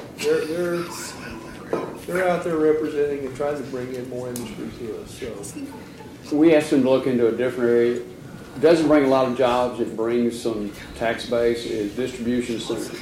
Yeah, square footage. One of the things came out of Proper 1 for TxDOT is the Super 2 laning of US 281 from here to San Antonio. Then you look at the ports that feed into the roadways that feed into San Antonio. We should become a very good distribution hub. We've got a couple places with railroad sidings that could be used to do that. We've been trying to find that group that wants that, or that manufacturing facility. You know, the effort with the old Stanley Tool building, if they can get something in there. What Henry was telling us the other day is it's a matter of having ready buildings to go that can be modified quickly. They're not wanting you to build a new place anymore. They want it, once they're ready to go, they want to be able to land and go. We've got to marry up those who want to do that. The Cameron building, we've had people interested in it, but the Cameron people, who are the parent group, they're not excited about selling it. That's just not on their business plan. It's not that several $1 million isn't a big thing to them. We're well positioned for logistics. We have very, very well. We have a great transportation network. We have abundant flat level ground. It's a perfect location. And they have, and the BCI has changed their focus on that, which is really good. That's positive. We've talked, our last 2 meetings with them, we have asked them to specifically focus some of their effort on that. Right now, their priorities are aerospace, downtown redevelopment, but we've asked that they focus more on the logistics area as well. So, and I think they're receptive to that. So. No, it's just you know, and part of that's a little bit on our side saying that adds more tax base than it does jobs, but it will create the other jobs to go with it. You got trucks coming out. You're going to sell fuel. You got mechanics. It's how does that stuff spread out? Ripple effect. But there's a lot of competition out there. And why people would want to buy the expensive land they do to put a warehouse in the Metro Mess area, I don't know, and fight the traffic. But we haven't managed to get the right latch on doing that too. Okay. No magic bullet. Anyone else have something they want to say, share? Or what I'd ask y'all to do is what the sheriff just asked about, is look at and give us a forecast of the day so we can legitimately post it, have you come in and go over this. Our goal is to finish this budget up by August 31st. And our reason for that is I don't want to see things change in that special session that would make them effective September 1st that would just torpedo everything we're trying to do now. I can just see it being worse, not better. You know, one of the other areas said when your idea and to look at the small stuff, collect what you can. In addition to the fine and fee revenue going down, the jail situation is whatever that's going to be, whether it'll improve the population or actually increase it in the long run. Indigent defense keeps growing that we have to appoint people. They cut the funding from last year for next year by 7%. We got a bill passed that would have put $30 million back in indigent defense. Thought it was great. One small problem. The legislature didn't fund that $30 million. It's going to come in, but they didn't put it to go back out. The amount of money that's sitting in special funds that are supposed to come back to local government, local entities, is in the billions. Now, Representative Frank and Representative Springer headed up a deal to get that, and for 2 bienniums, they turned loose $1 billion at a time.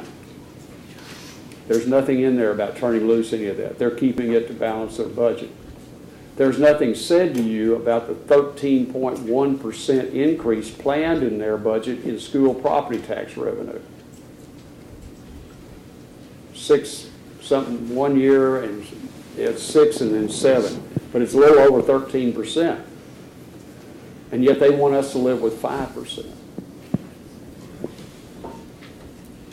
And we're still not funding public education to a level that's probably needed. And then we want to have vouchers to take money away from public education so that people can afford to send their children to something better. How can we do that? And we are low on the totem pole as city and county governments to compete. The state is going to do what it thinks is best for it without much regard for your needs. How many of your all's fees have changed since they were first set 20, 30 years ago? Not many, though. Right? We can't change filing fees for what it costs us to do something. The only thing we managed to do last year is brought in some revenue. There were 2 good things. One, we got an increase in the consolidated tax collection after 20 years. Second, some good work that was done to look at by Commissioner Watts to look at our paper service. We increased that. It's going to finally break even or better. So there are some things that are working the right way. But one stroke of the legislature in passing something on to us could change every bit of that in a heartbeat without any regard. And that's the scary thing. Their attitude down there is, we don't have many states. One Republican senator stood up to the lieutenant governor. I keep trying to tell them they're not elected by the lieutenant governor. He can only vote for one of them. So as you have a chance to talk to Senator Estes or Representative Frank, you do vote for them. Tell them you need them to be with us. And I know James Frank is trying. Drew Springer's been pretty good to us. Senator Estes has been there. He needs to be stronger. He is in a position right now to make a significant difference. And, you know, their problem there is not taxation. Their problem in about 20 counties is the property value. Frisco is just going like this. And it's having people's homes that they bought 20 years ago at $100,000 now are worth $300,000. There is a 10% cap on residential property increases. There is no cap on business. And the plan we've offered them through the association is they would cap businesses at 20%. But when they sold, they would pay 5 years back taxes of that value like ag land does. And you don't have to figure a CPI, you don't have to look at population, you don't, you know. Because there's not a CPI for Wichita County. There's not a CPI for Montague County. They want to use something rather global that's not particularly going to pertain to the individual counties. So, at any rate, we're going to keep plugging. And you all through your associations, you know, make sure your leadership is trying to stay with us on this. Most of the associations have stuck well together. We have meetings Tuesday mornings at TAC. Every president or legislative person for that association is there. And generally the cooperation has been pretty unified. Okay. Job from here. When you leave, kick the wall, cuss my name, develop a plan, and if you've got some suggestions for some places we overlook, put those in.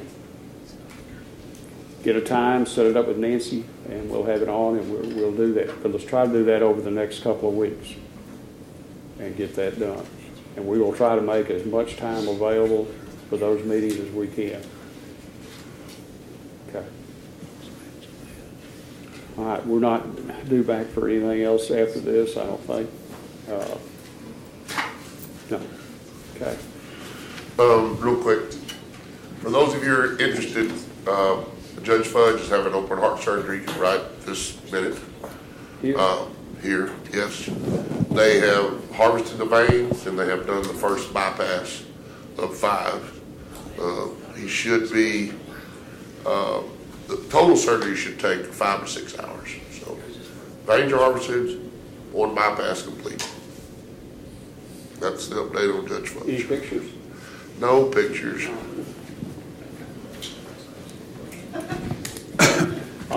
Judge, one last thing. Everybody, in their thoughts or discussions, this health insurance is a real dilemma. For us to basically stay where we're at could mean an increase in deductible cost to each and every one of us of about $1,400 per year. So what we look at right now at $600 could change to $2,000. It is a reduction from where we're at today by a little bit. It does help, but you might think through that and think about those savings that comes to your department through some of those reductions, and should or should we not approach that. But to basically not receive any increase at all means we're going to take, as employees, it on the chin with the higher deductibles. So Users. be thinking through that. They're supposed to be sending us these plan layouts. We've asked them for everything from the ones we talked about where you have an FSA account that you would have money put in that you could use to pay for your health insurance. If it was $800 a month per employee, but your health insurance program you selected was only $600, then the $200 would be left in that account for use for some other medical qualifying purpose. It's not paid to you. Those are all just ideas. Yeah. Yes, ma'am. Can I ask a question? I wasn't in here, so you might have answered this question. I had a new grand jury, but if you do follow through with those reductions in positions, where does that money that you'd be saving, where does that go? Into the general fund, I think. But what is it? Is it earmarked for anything? No, but it'll go approximately, if we do the health insurance at the 8.1% increase, then that's half of it right there. So if you do the reductions, then you're not having to have the higher deductible that Commissioner Watts is talking about? No, if the reductions that I'm talking about would be in health care, strictly in that premium, our increase could be just shy of $400,000 to provide all the employees the same insurance that we've historically done last year, $400,000 more dollars on top of our payment of $4 million would get us to the same health insurance. So what we're talking about in staff reductions, Maureen, would be about $1 million in reductions there. So if we reduce the staff and we still have the increased cost in health insurance, we're just cutting us half in two of what the potential savings could relatively be. It's not tied to that. It's not tied to it. And we have been running some form of a short deficit for the last 3 or 4 years in our budget to begin with. So, we don't cover our costs completely, and it's been eroding. We're not having savings left over at the end of the year when we finish our budget. Tommy gives back some, Sheriff gives back some, but overall, we're short in the range of $500,000 to $1.5 million. So that's... And let's say that you do go through with the reductions and then the forecast isn't as bad, reality isn't as bad. We could lower the property tax, yes. That's ultimately what you could do. We could lower the increase. Or would you save it for the next year for potential raises for employees? Well, we did talk about a 1 to 1.5% raise for employees, which sounds a little funny. You're saying, I'm going to cut here, I'm going to raise here, which makes me think of a question. How do you all feel on percentage raises versus set dollar raises? We've done both. Percentage raises give the people who make more, obviously, more of a raise. The lower end is lesser. Some years we've done $50 or $100 a month. One year we did, I think it was $200 a month. Everybody got the same raise. Any feel for that? Well, Yes, ma'am. I think, Judge, my concern is how much are you going to, in the past, what we've done is you may have given them a raise, but then their insurance was still more, so they actually got no raise. Okay, that's on those, well, okay, they got some money paid towards that. We cover the employees. We still have a few left on what was called the grandfathered program, where they had been getting dependent coverage, but that number keeps going down. That will eventually phase out, and it'll be employee only. We've tried to find some other plans to make available for dependents. Anything that approaches what we have comes up about the same price. So it's going to be what's out on the market. And right now, with, as Mr. Smythe pointed out earlier, what they're going to do in Washington, D.C., there's not a crystal ball made yet to figure that out, other than the best thing is they're going to do nothing because they can't agree on it. But they could turn this whole thing on health care, other than for plans like ours, completely upside down. Now, what it might do to the cost of ours is what we don't know.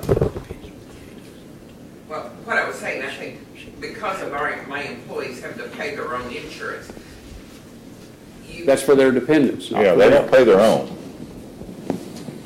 And it's hard to have a discussion about somebody that uses the dependent side because that puts it all over the map. I think what we got to focus on is the employee, because it gets all over the place. Some people have got 2 dependents, some have got 4, and some none, and some 8. Back to Maureen's question, Maureen, these staff reductions could mean a potential $0.015 on the tax rate to us, just around $1 million or somewhere close to it. So that could potentially lower the increase that we're going to incur with the jail bonds, potentially. It could do exactly what you are talking about and setting it back for other expenses that we are incurring going forward. But we're concerned also that this is only the first wave to hit us, and that we may have, for a period of time, need to continue to tighten that belt. So I guess it's unknown, really, but this won't heal us up. It won't. It'll just get started. It won't fix what we know ultimately is that we're going to have increased revenues to sustain us for some period of time. And maybe this is more of a private conversation than a group conversation, but I know that around the state there is a hiring freeze going on. From the state, yes. Right. So is that also been a discussion that there would be a hiring freeze, because then that also would, attrition itself would take care of some of it. Well, we can't do that to you legally. Once we give you your budget as an elected official, unless we declare an emergency and take specific action, we can't change that. Now, we can count on you to help that. That's your decision. If you say, wait a minute, I've had somebody retire, I'm not going to replace that position, or I'm going to use a part-time person instead of a full-time person. Let me tell you my concern as an office holder with that. Anytime I do that, I'm always concerned that then the commissioners will go, you don't need it. So it's always a fear of what you do to us. So I have to always be, in my office, I have to be very careful with that. I don't know if any other department head has to worry about those things, but it's certainly, for me, it's always my concern. Well, when you came here, what size office did you have? Same as I do. Same as you have now? Yes, I thought we added one. No, sir, I've only. We just gave you I've new always had offices. We just gave you new offices, okay. I can't remember who, it seemed like they were hidden in your other office. They were in that back area or something. Okay. They were behind the behind the cubicle wall. Yeah. Back to raises, Judge, if y'all entertained a raise, this worked well two years ago. I like the fact that you came in and gave a percentage of this to our department heads and said, hey, listen, spread your own wealth. Okay. I think that's the only way it should be done. I'm a big proponent of that. Then, you know, and you might rank your people, decide how, I don't know whether that, but I don't have a problem, that worked out well, but we do have to have you to come back, give us that line item maximum. You know, some of you all have money that's higher in your line than you're paying that person. You know, one of the offices that we talked to, and I talked to last week, one I supervised directly, and I just said, I want you to go through and look at, because I said, we're probably going to need to look at a reduction there. It didn't come up the other day. But as Patty said, you know, tell me why you didn't do certain offices, and she's going to throw that to us. Anybody else can too. But that person said, well, wait a minute, I'm not paying maximum salary. I said, well, then give me the difference in what you're authorized and what you're paying, because that can make a whole lot of difference. So some of you might look at that and just see. But, you know, one of the problems we've had is due to the shortage of jailers, already short jailers. The sheriff's overtime bill to meet the manning requirements has jumped up. Then when he recruits new officers and he trains them, it adds to that time. But eventually it helps level that out. But it's an expensive process to get there. And we got to remember, an 8% increase in health care coverage is a pretty significant raise when you figure the percentages out. Real money, real dollars. On top of, what did we do last year, Judge? Last year we were like 6. 6%? Yeah. And 8%. It all comes out of the same fund. Just looking down the road, it's very possible that in the next few years, we can't put that on bill. We're going to have to ask the employee to pay part of his health insurance.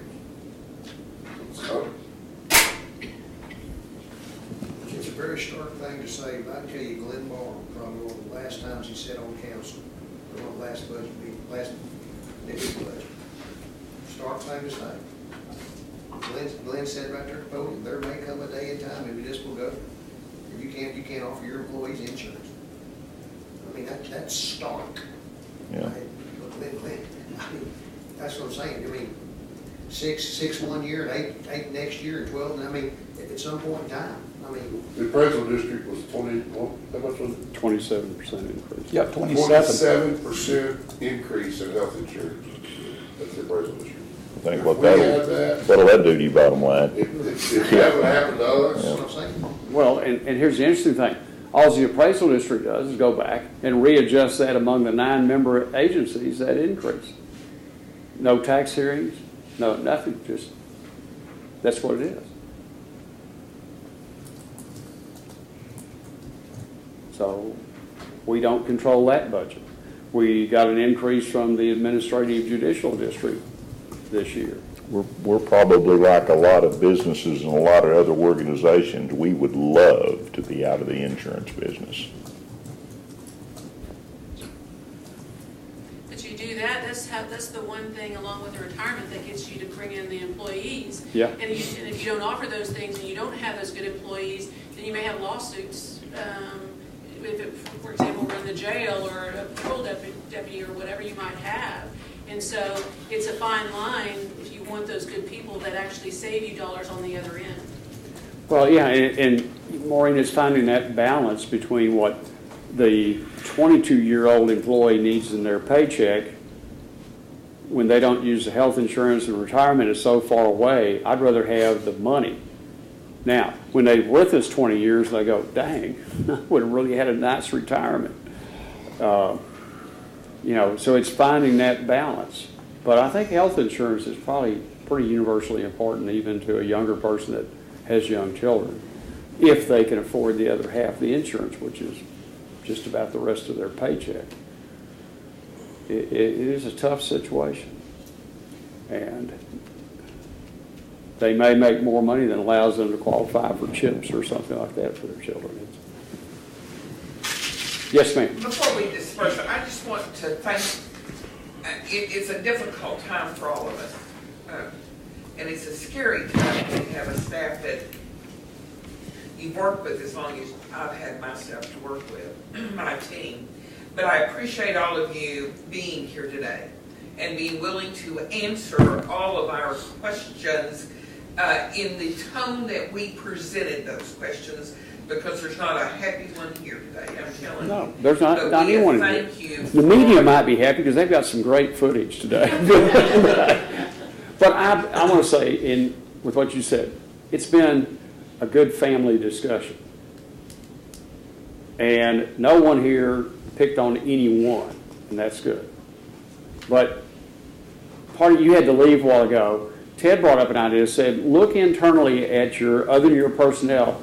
Can you save money there?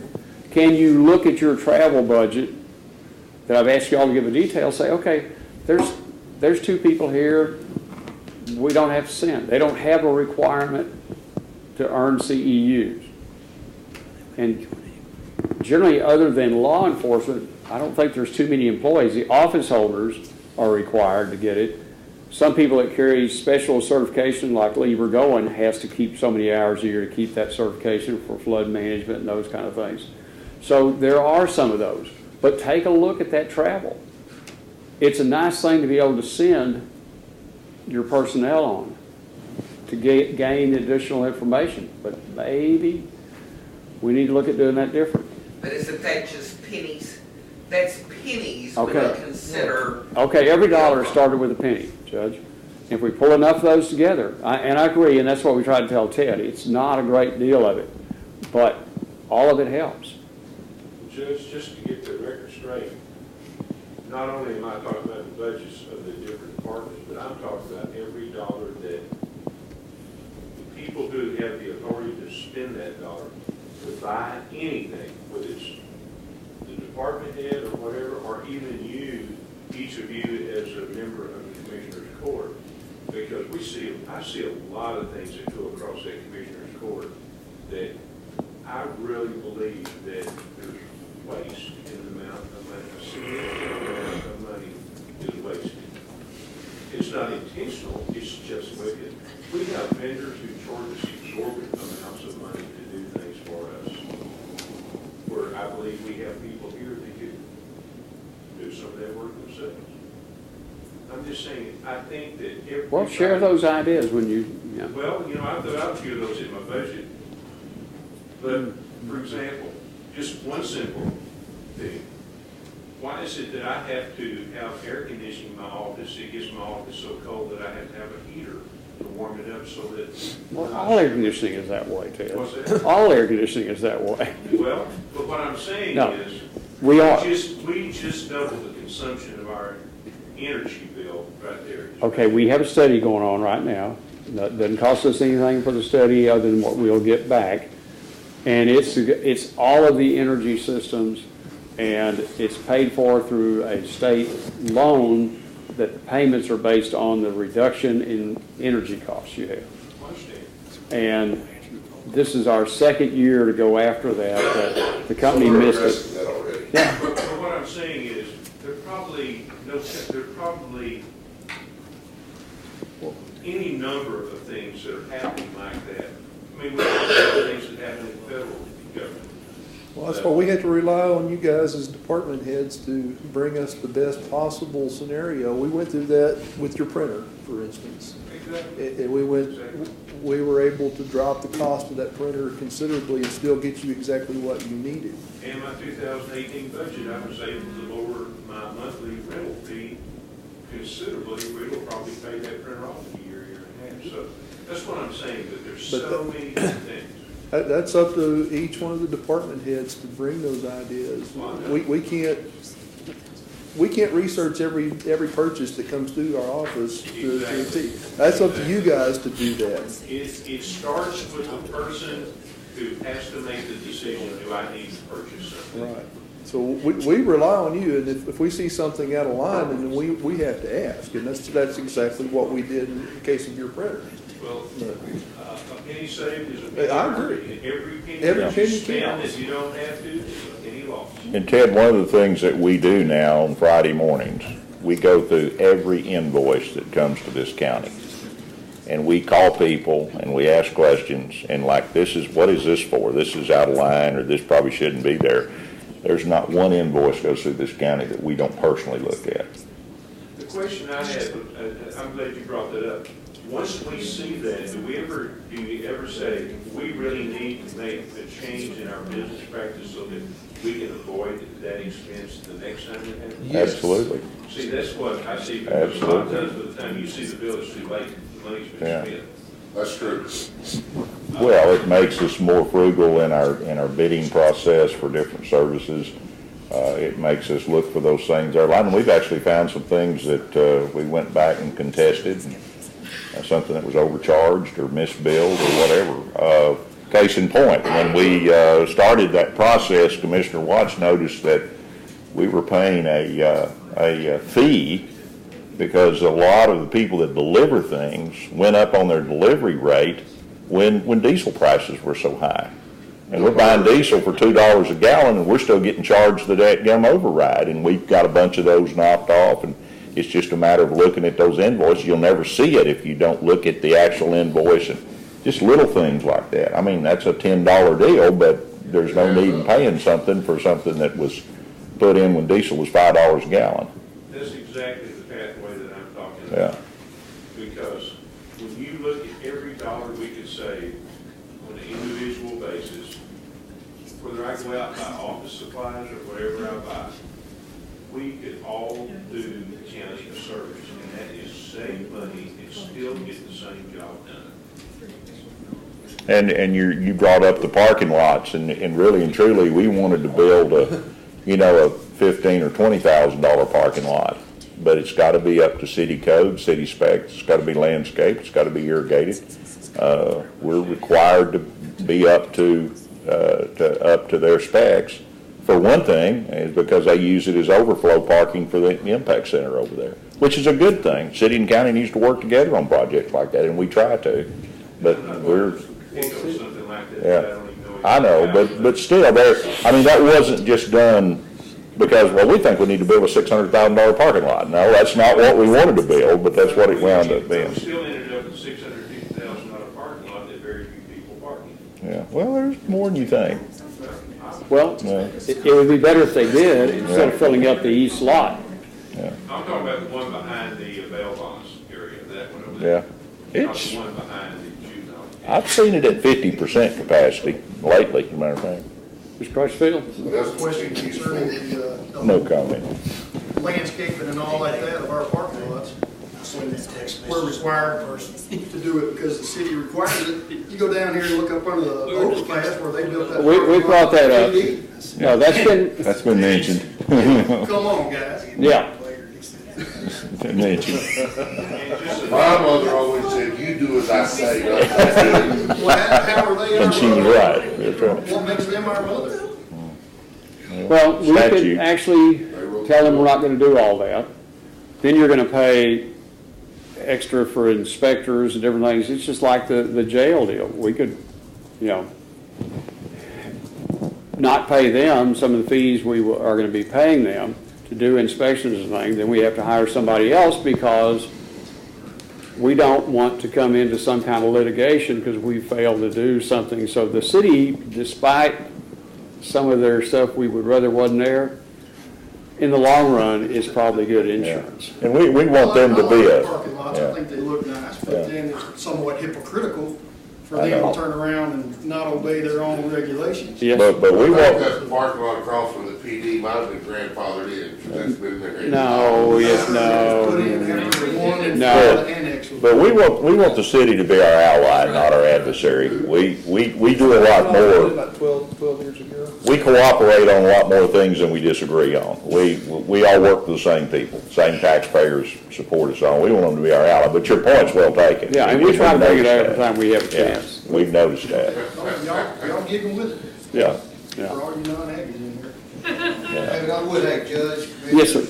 You don't very often see or hear what George did here today, and George, I appreciate that. Absolutely. Because you don't see that happen. Meredith made that same offer at, or Maureen did, at our meeting the other day, I'm sorry. But she made that same offer, pulled some things off the table. You don't see that happen. Yeah, and that, that's what we're trying to work for the overall good, and it's tough to do sometimes. Next question, y'all gonna provide meals up here for lunch, or we gonna keep talking? What do jail meals cost? You don't want it, it doesn't matter, you don't want it. That'll thin the crowd, man. We got work to do. All right, it's 11:19 and we're adjourned. Thank you all. Thank you. Thank you.